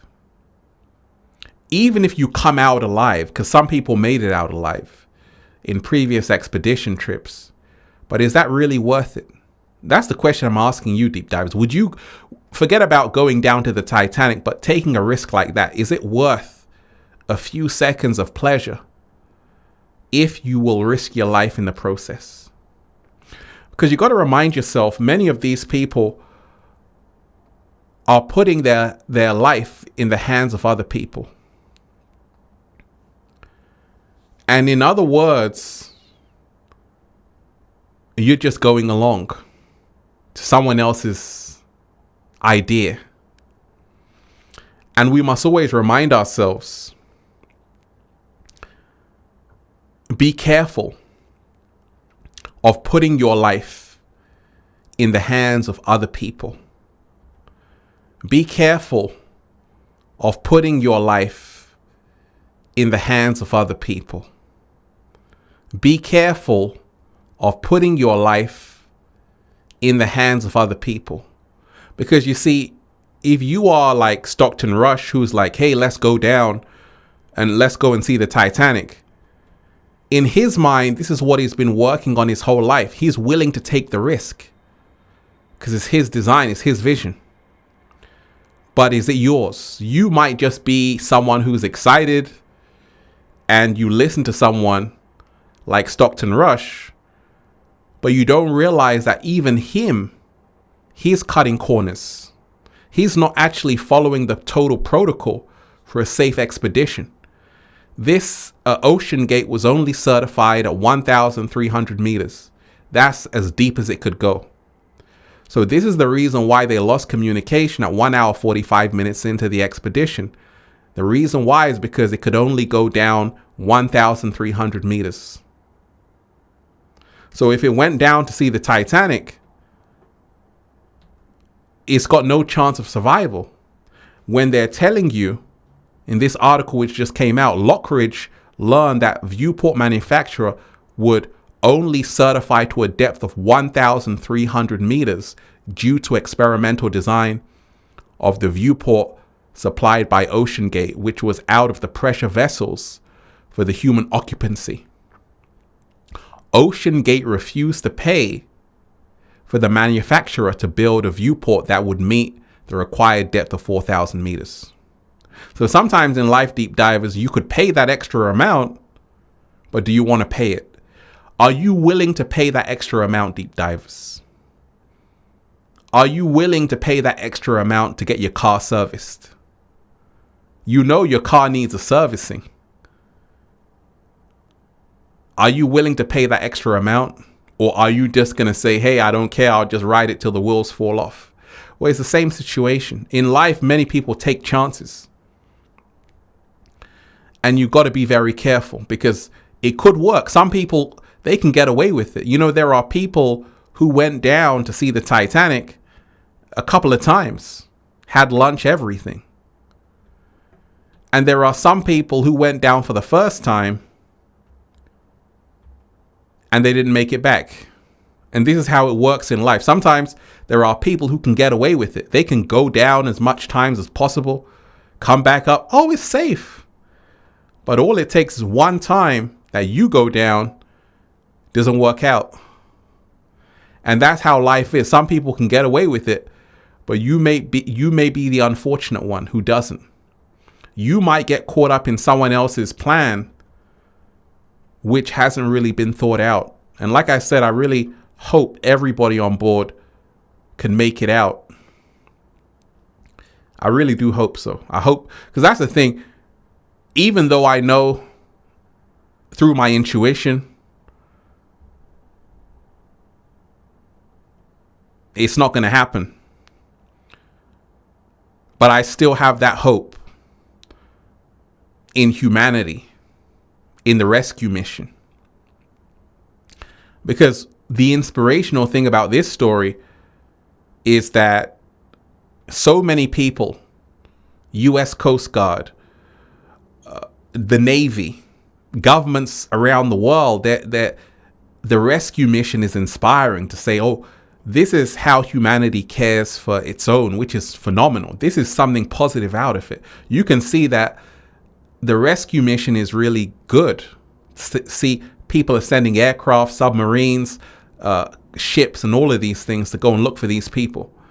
So even the people who are actually helping them, even the people who are trying to locate the Ocean Gate, they're actually risking their own life, because it's a big operation. When you're going down that deep, you're also putting your life at risk. And that's what people are doing. User 22, you're most definitely appreciated. Hi, big regards to all. Thank you so much for the super chat. Deep divers, hit that like button, share the video. Hit that like button, share the video, and also let me know what's on your mind. Happy summer solstice, deep divers, right? Let's always remind ourselves it's a very powerful day today. We don't have to get caught up in the doom and gloom. There are still phenomenal things happening on the planet, great things happening on the planet, and this is a perfect time. Shout out to all the Cancers and the Leos, right? It's Cancers, Leos. Shout out to all of you, right? This is a powerful time on the planet. Powerful, powerful time.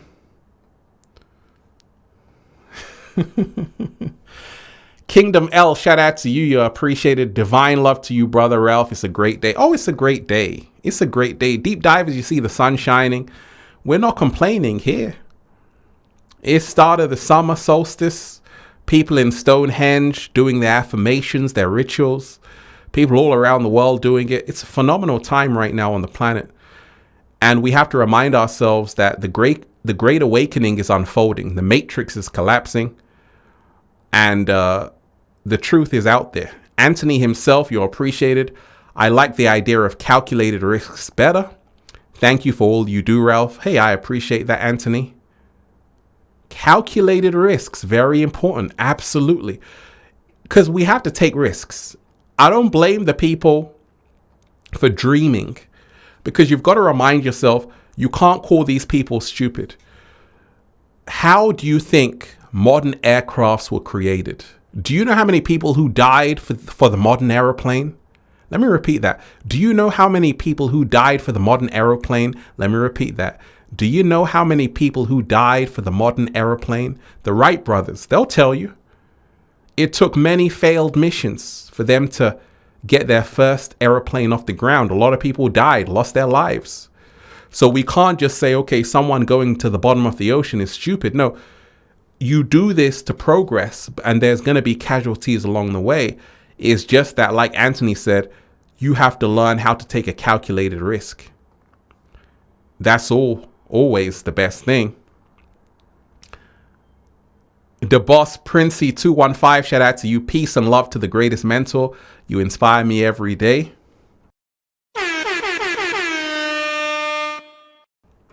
The boss Princey 215, I appreciate that. I'm truly grateful for you. You're most definitely appreciated. Let me shout out to the wonderful, the magnificent Dina Gaybell, shout out to you. Hi, Ralph, it's creepy that it's named Ocean Gate. Do you think it's possible that this is all a scandal? That's a great question. Okay, let me see how many deep divers are out there. What other thing was named Gate? There was also something terrible that happened, which was called Gate. A few things called Gate. What do you think that was? What do you think that was? There were a few things with the name Gate at the end. And, you know, kind of spooky. This is called Ocean's Gate. There was some other things called Gate. Can you help me out?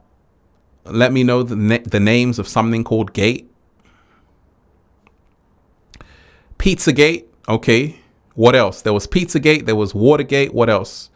Hollis Gate, someone's saying. What else? There was also something called Heaven's Gate. Have you heard of Heaven's Gate, deep divers? Have any of you heard of Heaven's Gate? That stuff was spooky. Go and research Heaven's Gate when you finish with this. You're gonna be spooked out. I mean, it sounds great. It sounds Heaven's Gate, but Heaven's Gate was not so good. Stargate, right? Shout out to all the Stargates. Right? So Ocean Gate, yes. You know, the name in itself, you know, I'm not really thinking there's a problem with that. I think Ocean Gate is a great name for what they're doing. It's actually a pretty cool name. Full Moon, thank you for this valuable warning. Hey, I appreciate you. Thank you for thanking me. I appreciate you. Let me shout out to the wonderful, the magnificent Kingdom L. Thank you so much. Thanks for being you, with hearts popping out of his eyes. I appreciate you. Kingdom L, you're appreciated. So we've got to remind ourselves right now, this is all a lesson. I always take lessons from these things and remind myself that I don't want to call these people silly, because these are the pioneers. You know, people like Stockton Rush, even though he has a PlayStation controller right here, he is also an innovator. He is also a scientist who is pushing the boundaries. We need people like this who can explore the ocean and help us progress as humanity. Is just that, like Anthony said, you have to be taking calculated risks. You don't want to take shortcuts. This could have all been prevented. This could have all been prevented. Once again, Lockridge learned that the viewport manufacturer would only certify to a depth of 1,300 meters due to experimental design of the viewport supplied by OceanGate, which was out of the pressure vessels for human occupancy. Standards. OceanGate refused to pay for the manufacturer to build a viewport that would meet the required depth of 4,000 meters. And sometimes in life it happens to us like that. Sometimes we get a cost. Ever been given a bill like, hey, I got to pay for this, and you're like, I don't want to pay for that. I want to go cheap. For example, you might buy something in a supermarket, or let's just say you buy a Hoover and the Hoover is $30. You know this Hoover is cheap. You're not going to clean the house. Matter of fact, the Hoover is broken. But there's a Hoover which is $399, the most expensive Hoover right now. And you're like, I'm not going to buy that. But if you buy that, you're not going to have to buy a Hoover ever again. It's the same thing. When you buy quality, you get quality. A car. There's a reason why a Tesla costs as much as a Tesla costs. Because if you ever driven a Tesla, they are made with great design. I got to give it to Elon that a Tesla is a great car in terms of the build of a Tesla, the technology inside. A lot of thought has gone into it. But there are cars that you buy and they give you all kind of problems. It might be cheap, but in the long run, it's going to cost you a whole lot. My car, I've got 5 years warranty. Anything happens, I take it back. I didn't cut corners. I said I'd rather pay a bit more for that extra insurance of the car. And in life, we've got to remind ourselves, sometimes cheap isn't always good. Sometimes the easiest way can be the most costly. And in life, if you want to take shortcuts, it could catch up with you. Happy summer solstice, deep divers. How you feeling? Let's talk about this for a little bit. We're in a time right now where we are seeing so much happen in lifetime. And I'm feeling good about where the planet is going. I'm feeling really good about where humanity is going. I know a huge awakening is unfolding. And the reason why I know this is because millions of people are waking up. Even situations like this are helping humanity wake up to say, oh my gosh, we've got to become mindful that what we actually do to the planet is what we do to ourselves. And we've got to become mindful. Gaia is alive. You see, a lot of people don't realize, Greek mythology tried to tell you. In Greek mythology, they spoke of there being gods in the ocean, god of the water, this and that, god of the fire, and all kind of gods here and there.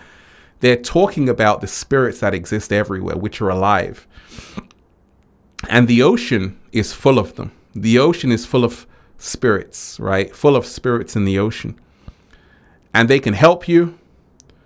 They can also teach you a lesson. And many Greek myths talk about the ocean, how the ocean swallows people being lost at sea, ships disappearing, but also people being rescued, miraculously being found at sea. I told you how some people are lost, dolphins rescue them. There was so many cases, just research, people getting rescued by dolphins. People who would have drowned, people who can't even swim. Somehow there was a survivor of a plane crash, a girl who dropped into the ocean. She can't even swim, but she was the only survivor. Everyone else perished. And they said it's an act of God, a miracle how she survived. They don't even know till this day. And that's showing you that something else is going on. So we've got to remind ourselves that we have to respect the ocean. We also have to remind ourselves that with everything in life, we're often told about how wealthy people are and they're billionaires and this and that. And what it comes down to in these situations is that people are people. And this is what this can teach all of us. It doesn't matter if you've got a Rolex, a Rolls Royce, a Bentley. When you're in a survival situation, that's the least of your concerns. You're not thinking about all of your money when you're in an Ocean Gate submarine. You're thinking about how you can get your ass out of there alive.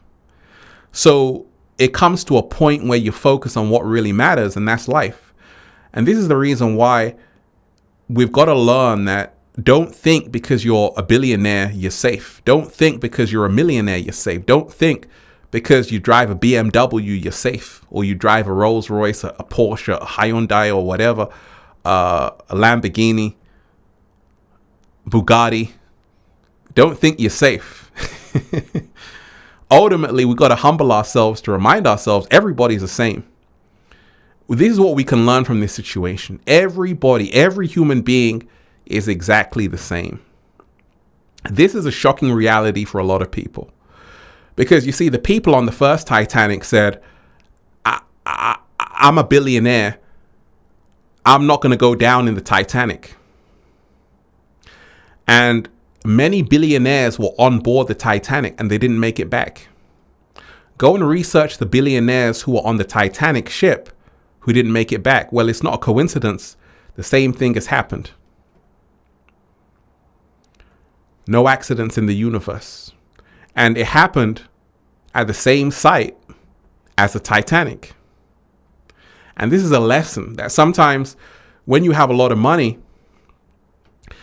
it's like the old man in the Squid Games. What did the old man in the Squid Games say, deep divers? What did the old man in the Squid Games say? So I want to remind me. There was an old guy in the Squid Games. He said, what did he say? How did the line go? When you have a lot of money, what did he say, deep divers? He said, having a lot of money.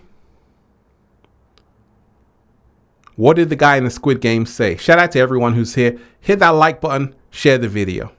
Hit that like button. Yes, good karma. The ship they thought was unsinkable. Absolutely. The Titanic was a ship they thought was unsinkable. They were so sure it would never ever sink. No one would believe the Titanic would sink. Thank you. Thank you. Both can't sleep. Sakamoto. That's what the old guy said in the Squid Games. Both can't sleep. Those who have so much money, billionaires, and those who have no money have the exact same problem. Both can't sleep. When you're a billionaire, you can't sleep because now life becomes boring. Sometimes you want a new thrill. You want a new excitement. And many times people with extreme wealth can do these things. They can, go to space. You have people who are billionaires, they're going to space. They want the next thing that no one else can do. They want to say, hey, I've gone to this place. Have you gone? Because you can't go here unless you got 250K to begin with. So this is separating those who have money, those who don't. Before you can even get on this submarine, you need to put that 250K up. Otherwise, you can't go. So already, it's only for an exclusive group of people. And sometimes, just like the Titanic, the people who were billionaires said, my money can save me. And they didn't really check all of that security on the Titanic because they thought my money is enough. And unfortunately, only 706 people survived the Titanic. Well, there was a woman who survived. She was really saying it was an act of God. She survived, right? So all of this story is bringing back memories from that Titanic ship. That's the reason why this story has gone viral, because everybody knows that story of the Titanic. And I always want to tell you, deep divers, that right now we're in truly powerful times. Happy summer solstice. Keep your frequencies high. Keep your vibrations high, but also realize this is a lesson. The lesson is don't cut corners. The lesson is don't cut corners. The lesson is don't cut corners. Don't think that you can get away with it. Because many times in life, if you haven't done your due diligence, if you haven't really taken, like Anthony said, that calculated risk, it can be costly. And this is only an example. Ocean Gate is only an example. But how many times in your life have you cut corners? How many times have you said, hey, I want it right now. I don't want to do the work. I don't want to do the testing. And if you don't put in the time, it's going to be frustrating. It might even cost you a lot of money, but in the end, you'll have a secure ride, a better ride. And there are so many people, once again, Ocean Gate refused to pay for the manufacturer to build a viewport that would meet the required depth of 4,000 meters. They could have paid that. They could have easily paid that amount. I mean, they got billionaires on board. So what made them not pay that amount? That's the question. What made them not pay the extra, maybe few $1 million just to get the right submarine? But many times, this is the lesson of humanity. We want to cut corners. We want to pay less and not pay the full price. And sometimes it actually costs people their lives, right? So many lessons to be learned from this situation. I want to send good energy to the people on board because I can't even imagine what they're going through. I know a lot of empaths are already feeling what they're going through because empaths are like that, right? Empaths can feel what people are going through, even who are thousands of miles away. And we've got to also remind ourselves that in life, you will be sometimes, someone might persuade you to do something. A friend, hey, do this, do that. And you got to be careful. Because if you just willingly go and trust people, don't think that human beings can save you. Don't think that man can save you. You got to put your trust in the Most High, the universe, whatever you call it, God. You got to put your trust in that. Because human beings, they make mistakes, big mistakes. And this is why we can learn from this situation. Doesn't matter how much money you have, human beings make mistakes. Human beings make big mistakes because human beings are still learning. And we have to stop playing God. We have to stop thinking that the ocean is just dead and we can just go down it without any ramifications, no consequences. Well, like I said, there's a saying, play stupid games, win stupid prizes. And I'm somebody who always knows that I've had to learn that the hard way. Because in my younger days, I wanted to be a jackass. And someone said, Ralph, play stupid games, win stupid prizes.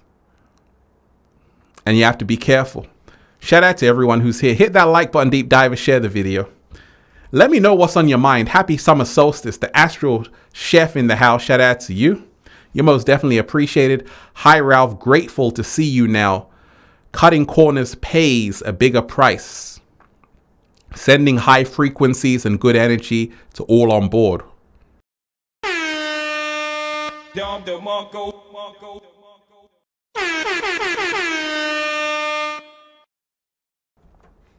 Yes, that's what it's all about.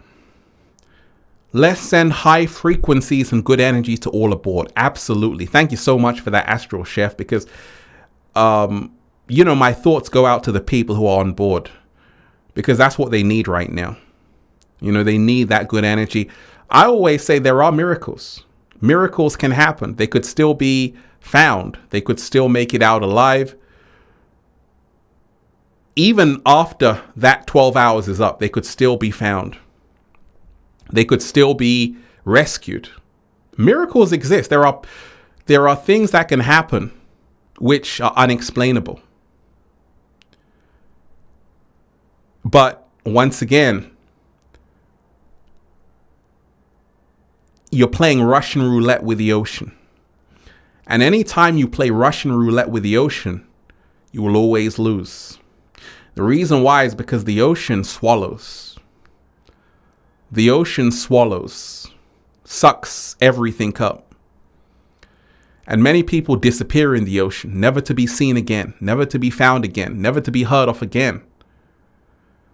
And this is all a lesson to remind ourselves with the ocean, until we've really done the science of it, really put in places, security measures, and all of these things, we got no business being down there.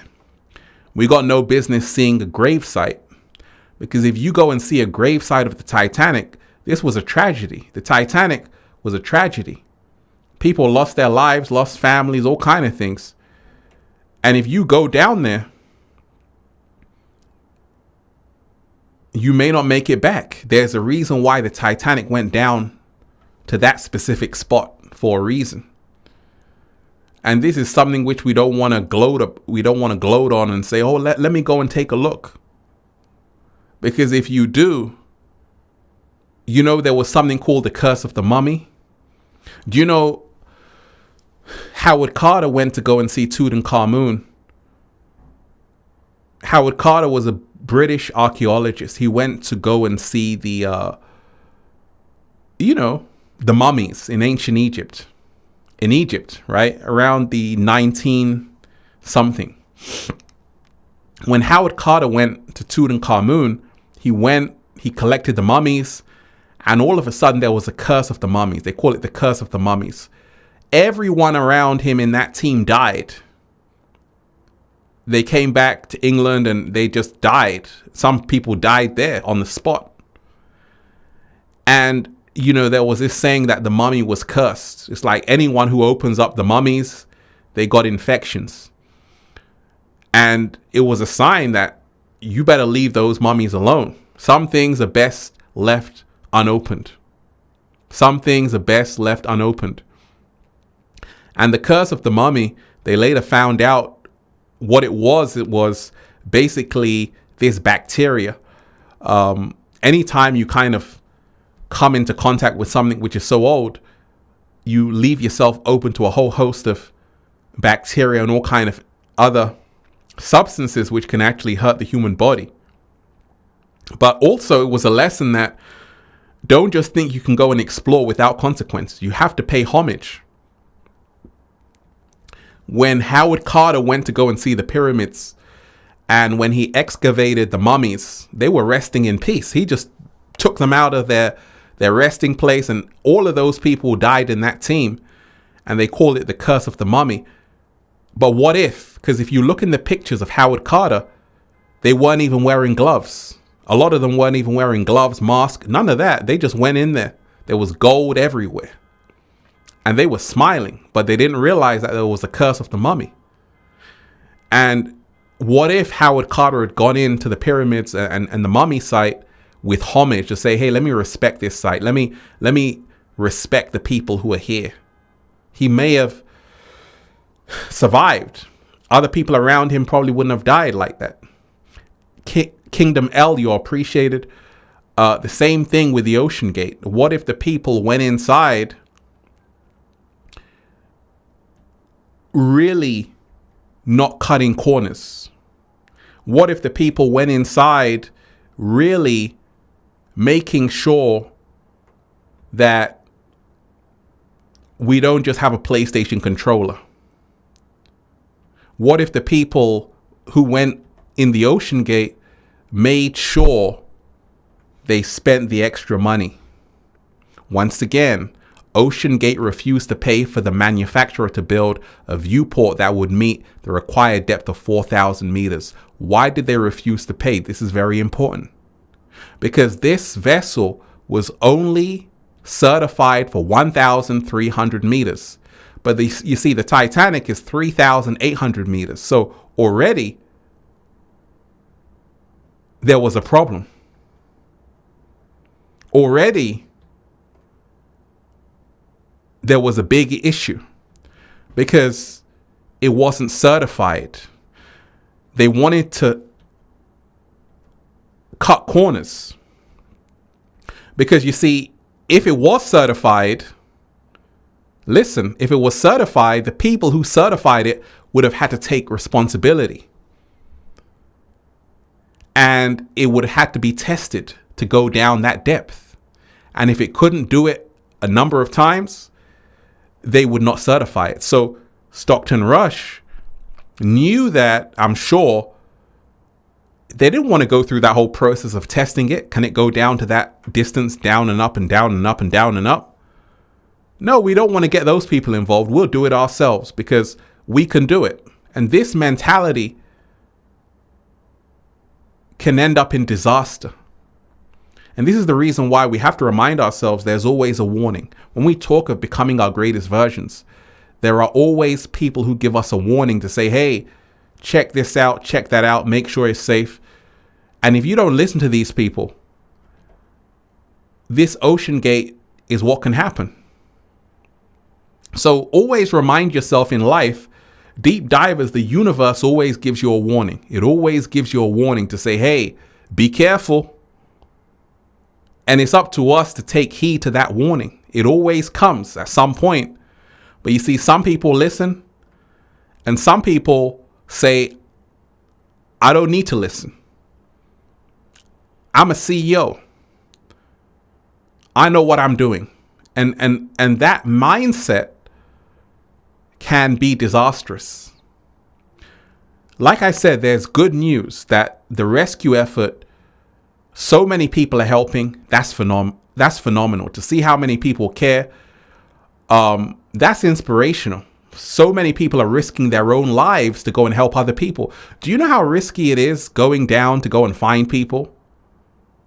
You know, there have been cases of people who have tried to rescue people who are drowning, and they end up drowning themselves.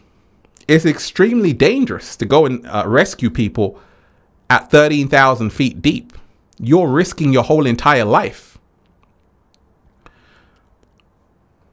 Let me shout out to everyone. Hit that like button, deep dive, and share the video. Kingdom L, thank you so much. You're appreciated. I appreciate that. Hit that like button, deep dive, and share the video. What's on your mind? Happy summer solstice, deep divers. I said, let me go live on this topic because, you know, so many people are talking about it, and I made the video on it earlier. A lot of people were talking about it, saying, Ralph, thanks so much for making this. And there's a lesson to be learned in this situation, this story, that we can always apply to our own life to say, right now, how can we not cut corners? there was a sad situation with DC Young Fly. DC Young Fly had his wife, or his girlfriend, his fiance. They got 3 children. She went to Miami to do the Miami makeover, mummy makeover. Unfortunately, she didn't make it out alive. Because when you put your trust in these doctors, you want a tummy tuck? I got you. You want a butt lift? You want butt implants? I got you. You want bigger breasts? I got you. But you got to be careful. Some people make it out. Some people don't. You might be the unlucky one. Because you see, cosmetic surgery, look what happened to Kanye West's mom. She didn't make it out. And these things can happen. That's why I always say, you got to be careful. Astral Chef, shout out to you. Always wanted to mention that regulations should be implemented on ocean depth such as this. Absolutely.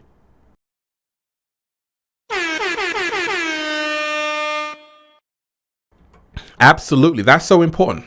So important. Regulations must be put into place. Regulations must always they must be put into place. Absolutely. Because you see, if they're not put into place, these things happen. And unfortunately, lives are lost. But that's a great question. Great message. Shout out to everyone who's here, Deep Divers. I just wanted to bring you this message in live time because this story has really gone viral.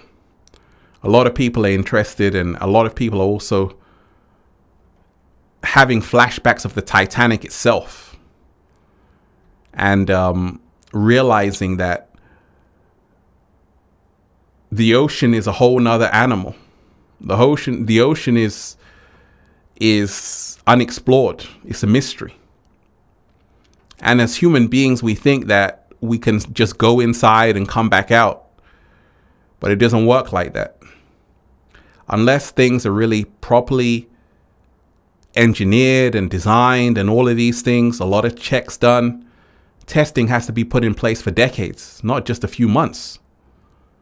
Just like an aircraft, right? So it's a lesson. It's a valuable lesson to learn every single day.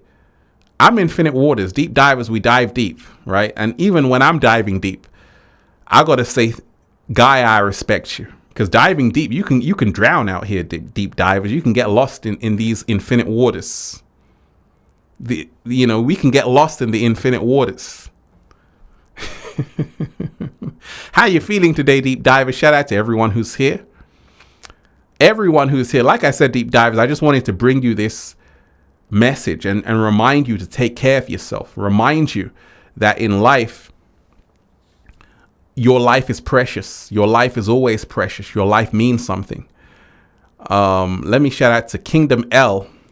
You're most definitely appreciated. Thank you so much. I appreciate you. Thank you so much for that. Your life is precious. And sometimes we do things because we want to set a record. The British billionaire who went down, he had records.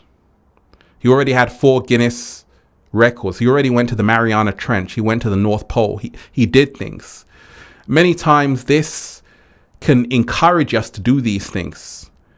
Break a record.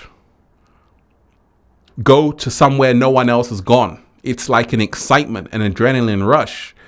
But you see, you have to be very careful because not everyone makes it out alive. And even though you might have gone to a deeper depth, the Mariana Trench, doesn't matter. Even if you're only going 500 meters down, there could be a complication. Something could go wrong. Sometimes you might do something so amazing and then something should be a lot easier, but it's the one that should be a lot easier that gets you. And this can happen. And sometimes that's the reason why you don't want to be so sure of yourself. Because a lot of people have said that this CEO, Stockton Rush, was cutting a lot of corners. And many times when you do that, like I said, I brought up the evidence showing OceanGate refused to pay for the manufacturer to build a viewport that would meet the required depth of 4,000 meters. And sometimes it can be like that. You know, all you might have to do is just pay that little bit more for your safety and security, but you're like, oh, it's going to cost too much. Well, is it as much as your life? Right? So it's all a lesson. It's all a lesson. It's summer solstice day, deep divers. Some good news. Right now, the whole world is awakening.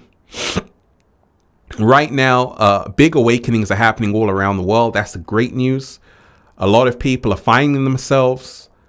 A lot of people are finding themselves. A lot of people are waking up. A lot of people are ready for the new earth. And this is the good news. All we have to do is keep the frequency high, keep the vibration high, and remind yourself many, many great things are happening. Many, many great things are happening on the planet. And that's the good news. I'm excited right now. I'm truly excited. I'm so excited, deep divers. I started to do a little samba, baby.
We just had to raise the frequency a bit, deep divers. Can we do that? Because it's summer solstice. We had to start on a high frequency, a high vibration.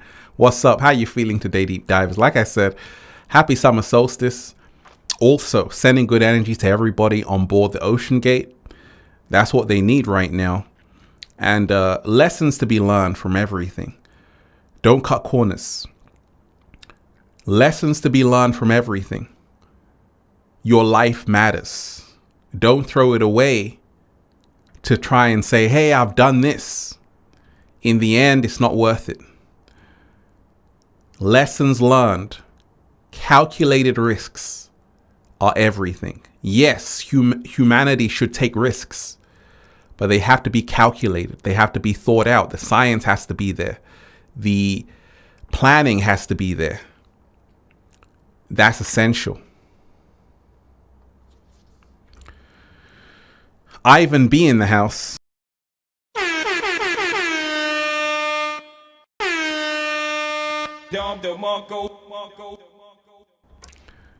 Ivan B, shout out to you. I had a similar experience swimming in the ocean. The only thing that saved me was that I was able to remain calm, take deep breaths and swim back. Life is precious and we need to be always careful. Absolutely. How many of you deep divers have had an experience swimming in the ocean and you're like, oh my gosh, I swam a bit too far? Have you ever had that experience of swimming in the ocean and you're like, oh my gosh, I'm scared right now because I've gone too far, or a shark might be underneath? I have, but I had to learn like Ivan to be calm. And I had to remind myself I'm always protected, but also I had to respect the ocean. Because you see, when you go into the ocean, we get bold. We say, hey, I can do it. There are people who swim and who are like professional swimmers. They can get lost at sea. Some of them drown. And it's because, once again, it doesn't matter how good you are at swimming in the ocean. You might be the best swimmer in the world. The ocean doesn't care about that. You have to respect the ocean, because the ocean is not your territory. And you're a guest in the ocean. You're a guest in the ocean. And as you're a guest in the ocean, you got to humble yourself. Don't think because you got a nice submarine, it's going to help you. El Mendoza in the house.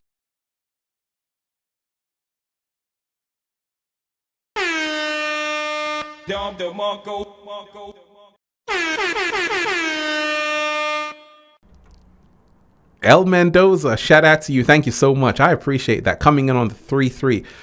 I had to learn this. You know, I was in Greece and I was swimming and I'm like, okay, I could really swim so far out, but I had to learn that even though I can do that, let me not chance it. Let me not take that risk.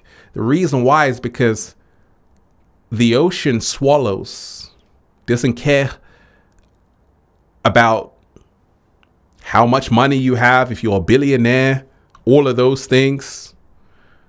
If you don't respect the laws of the ocean will swallow you. Now, there are many cases of people who are being saved from the ocean. Dolphins rescuing them, whales rescuing them, and that's phenomenal. But some people don't make it out. And it's because they've gone somewhere they're not meant to be. Like I told you about the mummy curse, the people who went to the grave site of Tutankhamun, all of them died. Howard Carter, the explorers and his people who he was going to research the mummy's curse. It was a real thing. People who were going to those mummies, they were perishing. And some things are best left unopened. Some things you got to leave where they are, especially grave sites. You don't want to say, let me go and see what's up. Now, don't get me wrong. Humanity has the capability to go down to the ocean, but not right now. More testing has to be done. More planning has to be done. You have to not talk about you're controlling this thing with a PlayStation controller. Because when you say these things, it's almost like you're undermining the expedition to say, hey, we only got a Logitech controller controlling this thing. But you got to be careful, because when you're taking something which isn't well built down to the ocean, controlling it with a Logitech controller, you're really playing with fire. Because I told you, when you play Russian roulette with the ocean, you will always lose. When you play Russian roulette with the ocean, you will always lose, because the ocean, you only get one chance. You don't get two chances. In the ocean, it's only one chance. And if you miss that chance, it's over. It's over. And I had to learn. That's why this channel is called Infinite Waters. That's how much respect I have for the ocean. Infinite Waters, diving deep. When I'm diving deep, I got to respect the ocean. I got to respect that going so far down, you have to pay homage to the ocean. You have to realize that you have to be aware that there are many things down the ocean. Down the ocean, 13,000 feet, one of the guys who went down there said, it's so dark down there, you can't even see anything. And he said, we took 2 hours to go down there. Listen to this. It took 2 hours for them to go down on the ocean gate. 2.5 hours to get down there. He said the Titanic wreckage was only 500 yards away. Only 500 yards away. Guess how long it took them to find it? Another 2.5 hours. He said, we only had a limited time down there. We had to come up before it got dark. And we were just about to leave, but then we saw it randomly. So even when this ocean gate went down there, it would take another few hours just to find the damn thing. Because it's dark, they can't see anything. There's no radio frequencies. Sonar doesn't, the guy was saying that the communication, the sonar was going in and out every single second. They lost communication every time they went down there. So you're playing a very dangerous game when you can't even communicate with the people who are in the control deck, which means you have no support. So the lesson is, anytime someone wants to go back to the Titanic, they should be very careful. They should take this as a lesson to say some things are best left alone. It's not saying that we shouldn't explore the ocean. In fact, we need to explore the ocean. It's not saying that these people deserve what they got. No, these people are trying to push the boundaries of what is possible. And that's phenomenal. That's amazing. Like when I saw this guy, Stockton Rush, he seems like a cool guy. He seems like a cool guy who really wants to go down to the bottom of the ocean. But sometimes all of that bravado can come at a cost. Because you might think that in your mind what you're doing is going to work. But you don't know the ocean. You don't know that in the ocean, it's the real thing. And anything can happen. You're talking about billions of variables. Mechanical failure, air pressure, a leak. Anything could happen. A wild animal just attacks the submarine. This has happened. Whales have attacked submarines. Anything could happen. So you're dealing with variables which are out of your control. And in life, we've got to remind ourselves not to tempt fate, not to kind of push the boundaries when we haven't taken a calculated risk. Because if they came up, they would have been called heroes. Someone was saying, hey, I want to see the film. That's all people are thinking about. People are just like, hey, I know Hollywood are going to make this into a film. That's all people care about, because people are still thinking this is a joke. I see people on Twitter, putting Ariel, saying only Ariel can save them. This is crazy. People are still thinking this is a joke. And it's not a joke if you know someone on board. If you know someone on board, it's not a joke anymore. It's like, okay, we need to get them out of there. Empath in the office, thank you so much.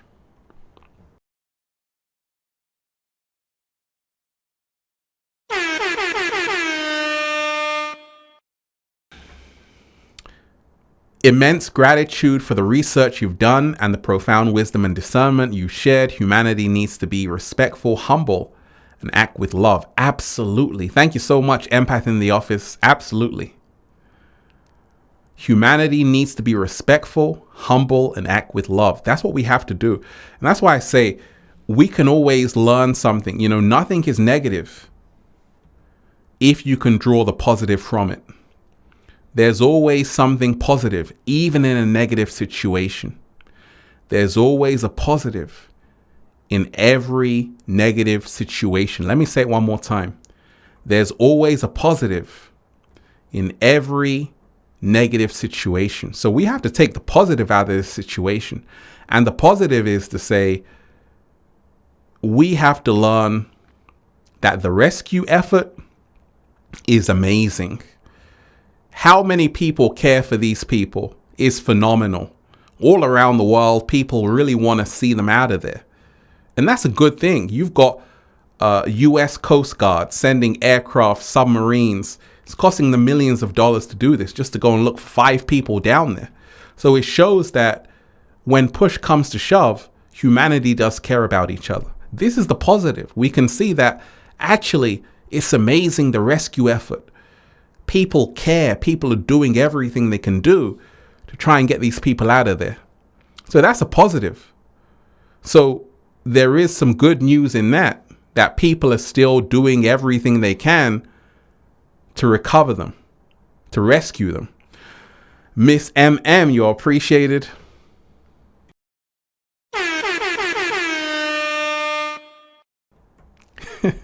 Respect the oceans and also respect the animals. Go vegan, animal rights. Shout out to you. You got to respect the oceans. You got to respect the oceans and also respect the animals. Absolutely. Absolutely. That's why I always say respect the animals too. Respect the animals. You know why? Because we don't realize, and I'm not knocking anyone who eats animals. If you eat animals, that's on you. But I'm just telling you, you got to respect animals. Because if you don't respect animals, all hell is going to break loose on the planet. What we're actually doing to animals is what we're actually doing to ourselves. When you respect animals, the whole planet gets better. When you butcher, torture animals, slaughter animals every single day, how on earth do you think there's going to be peace? Because peace begins on your plate. And also, there's karma. There's karma involved. How many animals are killed every single year? If you know, put it in the chat.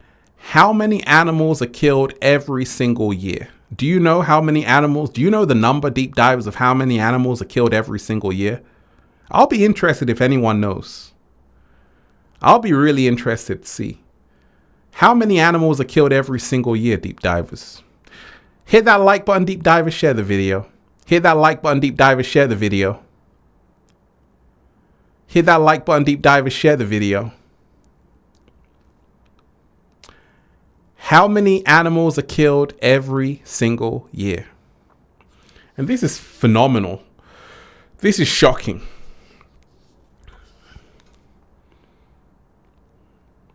How many animals? Take a guess, deep divers. Don't Google it. Just take a guess.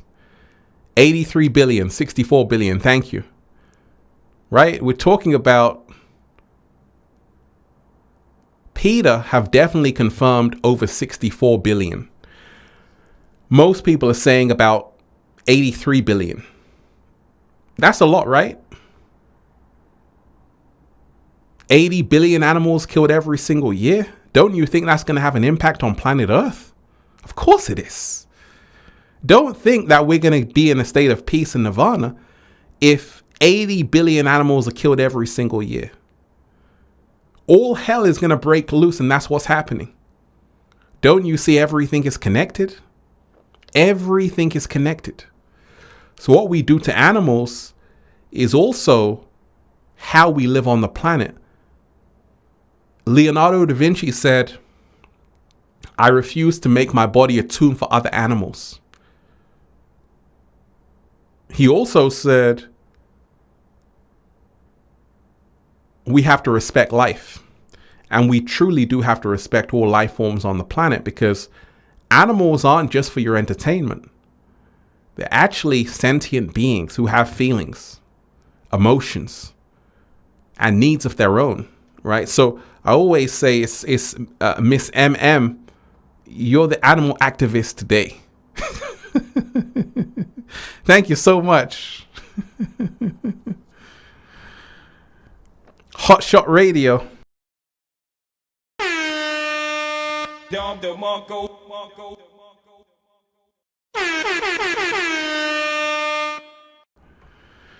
I'm a new subscriber and I'm loving your content already. Do you think the sub possibly got sucked in by something similar to it?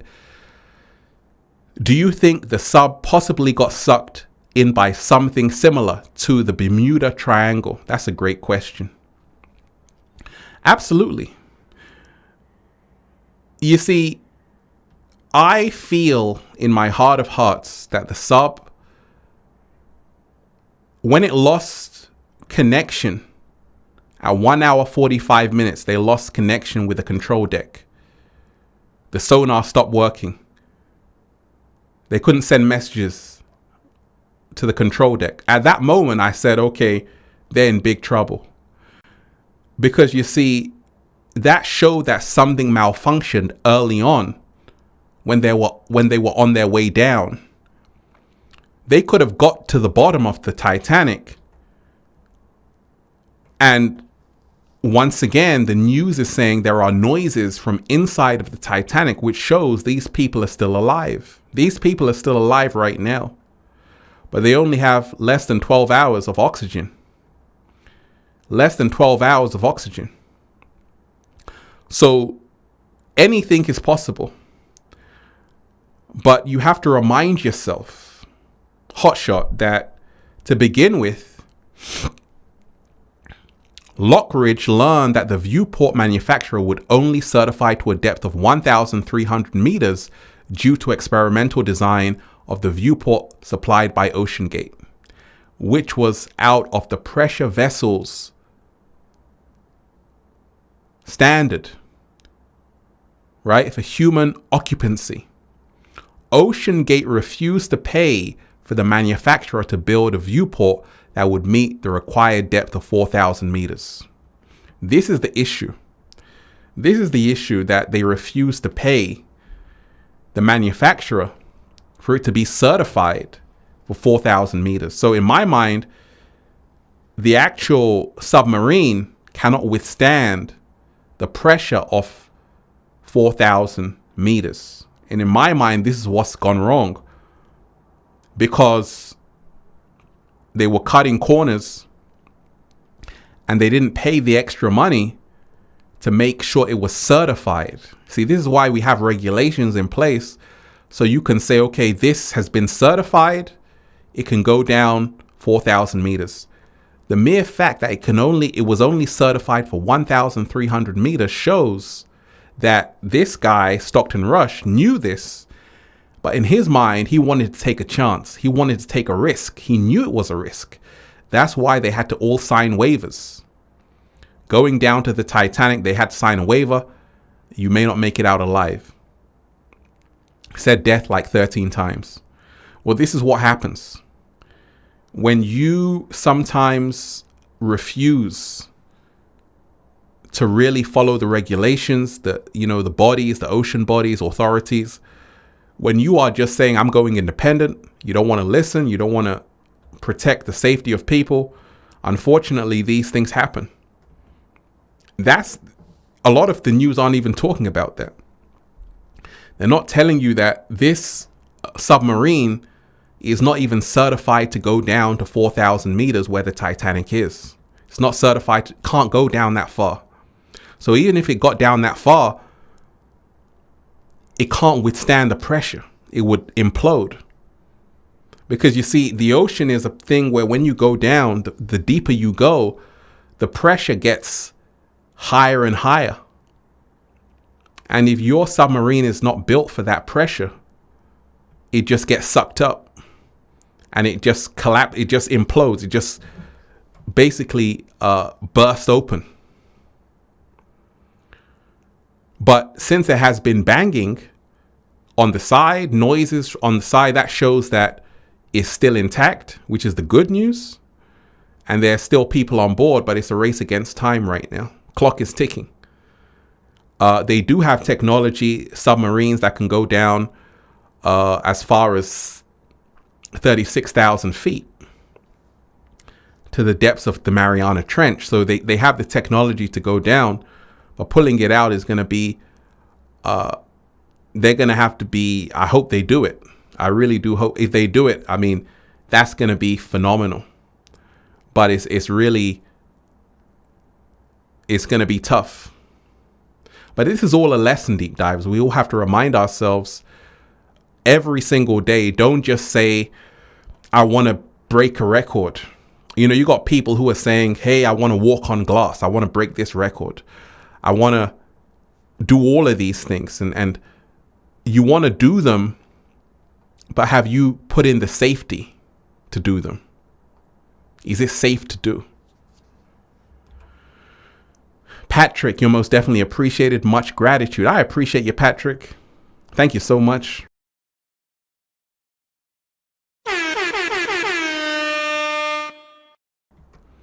Right? So this story, I'm like, I've got to talk about this story because this story is bigger than just the OceanGate. It's a lesson for everybody, even you. It's a lesson for you to say in life, it's best not to cut corners. You know, in life, sometimes You're going to have to pay a bit more for that quality. That's, you know, how many people know they have to fix something, but it costs money?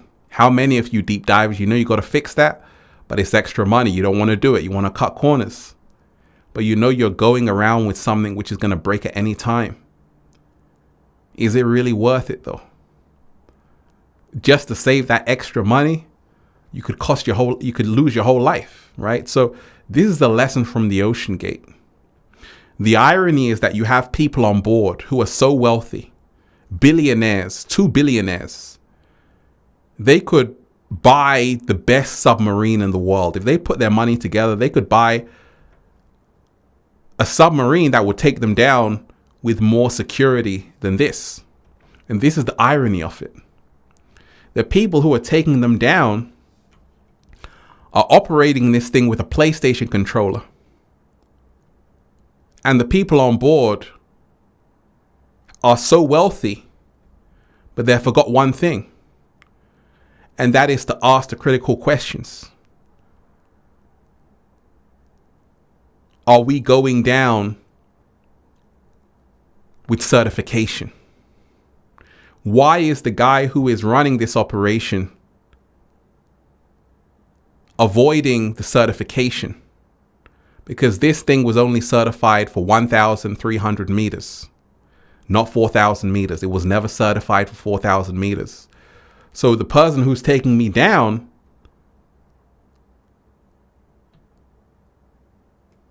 is not having the right equipment. Why am I going to put my life in the hands of someone like that? And that's why I tell you, it's not about how much money you have, because sometimes you might be a billionaire and you might get carried away. You might forget to ask these questions. You might forget to have this safety in place. So it's a lesson for everybody. I just want to say, I hope they make it, because I always know these situations, even though the 12 hours will pass, there's still an opportunity for them to be found. But the chances are slim. And that's just being realistic. But it's a lesson. The Titanic, let's leave it alone. Let's leave the Titanic alone. Let's leave Jack. Let's leave it alone, right? Because the Titanic is a story of, you know, change how they even go to sea. After the Titanic sunk, they changed everything. It was a lesson. They learned a lot. It was inspiring because they learned how to not sail. They made a lot of mistakes on the Titanic. They cut a lot of corners because billionaires were on board. They wanted to show off. They wanted to do things they shouldn't have done. The captains knew they should have not done certain things. It hit the iceberg. You saw the film. The captain in the film, James Cameron film Titanic, was saying, oh my gosh, you know, we shouldn't do this. But they were just going along. All of these things could have been prevented, especially this Ocean Gate. But it's a lesson. Deep divers, happy summer solstice. Happy summer solstice. Good news. Great things are unfolding for you. If you're watching this video, may everything align for you. May you be at that place you've always wanted to be at. Remind yourself, great things are happening in the world. Tune into that higher frequency. And I just want to say to everyone who's been here, I'd like to be remembered as an innovator.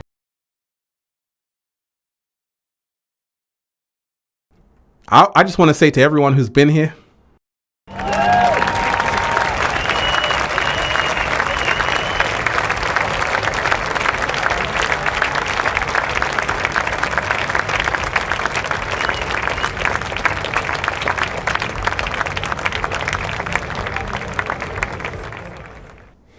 round of applause to everyone. I love all of you deep divers. Like I say, just a little deep dive, because that's what we do in Infinite Waters, just to give you some information and some upliftment, some inspiration.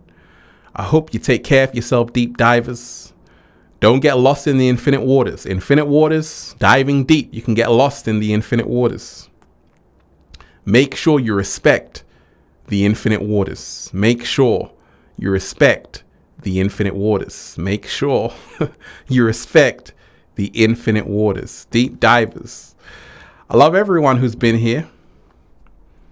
Much love to all of you. And I'll be back doing another stream. Go and check out those new videos as well, deep divers. Once again, hit that like button, share the video. Hit that like button, share the video. Hit that like button, share the video. And thank you to everyone who hit that super chat supporting the show. Much love to all of you. Thank you so much for the support. Let's end this live stream on a good note, positive note, raising the frequency kind of note. Let's go 80s. Once again, deep divers, hit that like button, share the video. Hit that like button, share the video.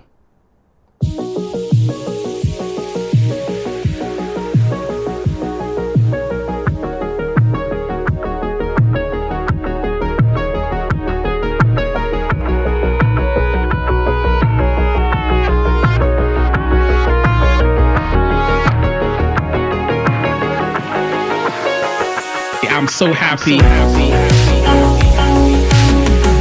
The whole world is just beginning.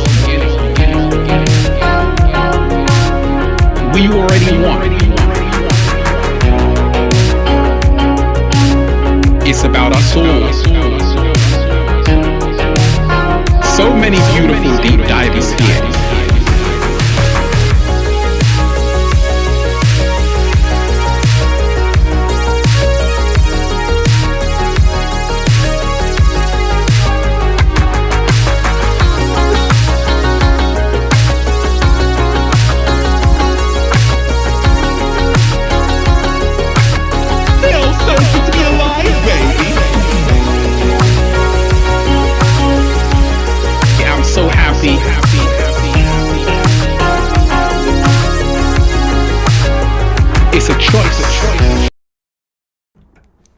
It's a choice. Let me just read some super chats. Miss MM, shout out to you. Every person that goes vegan saves 100 animals per year. I've been fighting for animal rights since I was born. Hey, shout out to you. Shout out to you. That's powerful.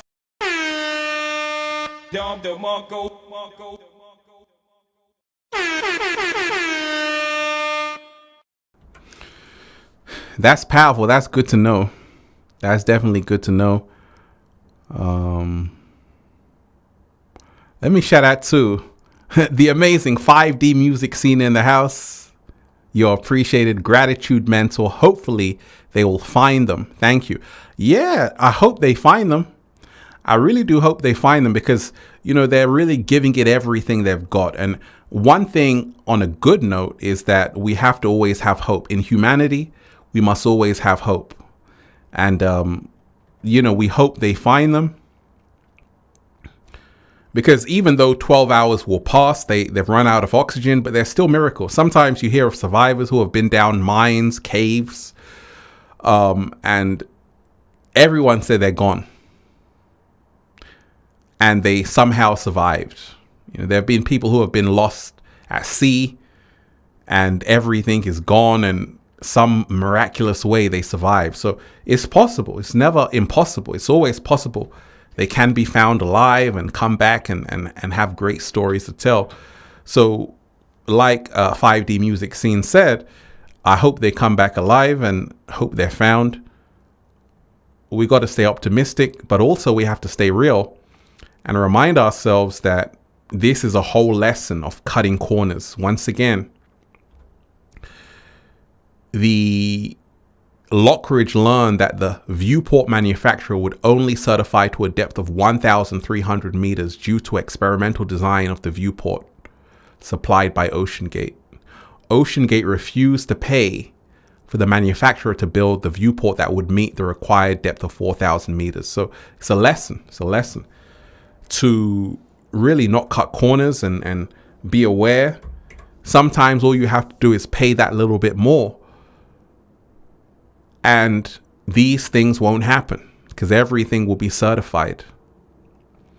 But respect the ocean, deep divers. Really respect the ocean. I want to say a thank you to everyone who's been here. I love all of you deep divers, and we're diving deep, diving deep. Peace, infinite waters, diving deep once again. Happy summer solstice. Happy summer solstice. Happy summer solstice. Powerful new time. Summer is here. Let's raise the frequency. Deep divers, I love all of you. One love. It's one love, deep divers. Peace. Once again, hit that like button, share the video. Hit that like button, share the video. I'll see you again tomorrow. Let's go.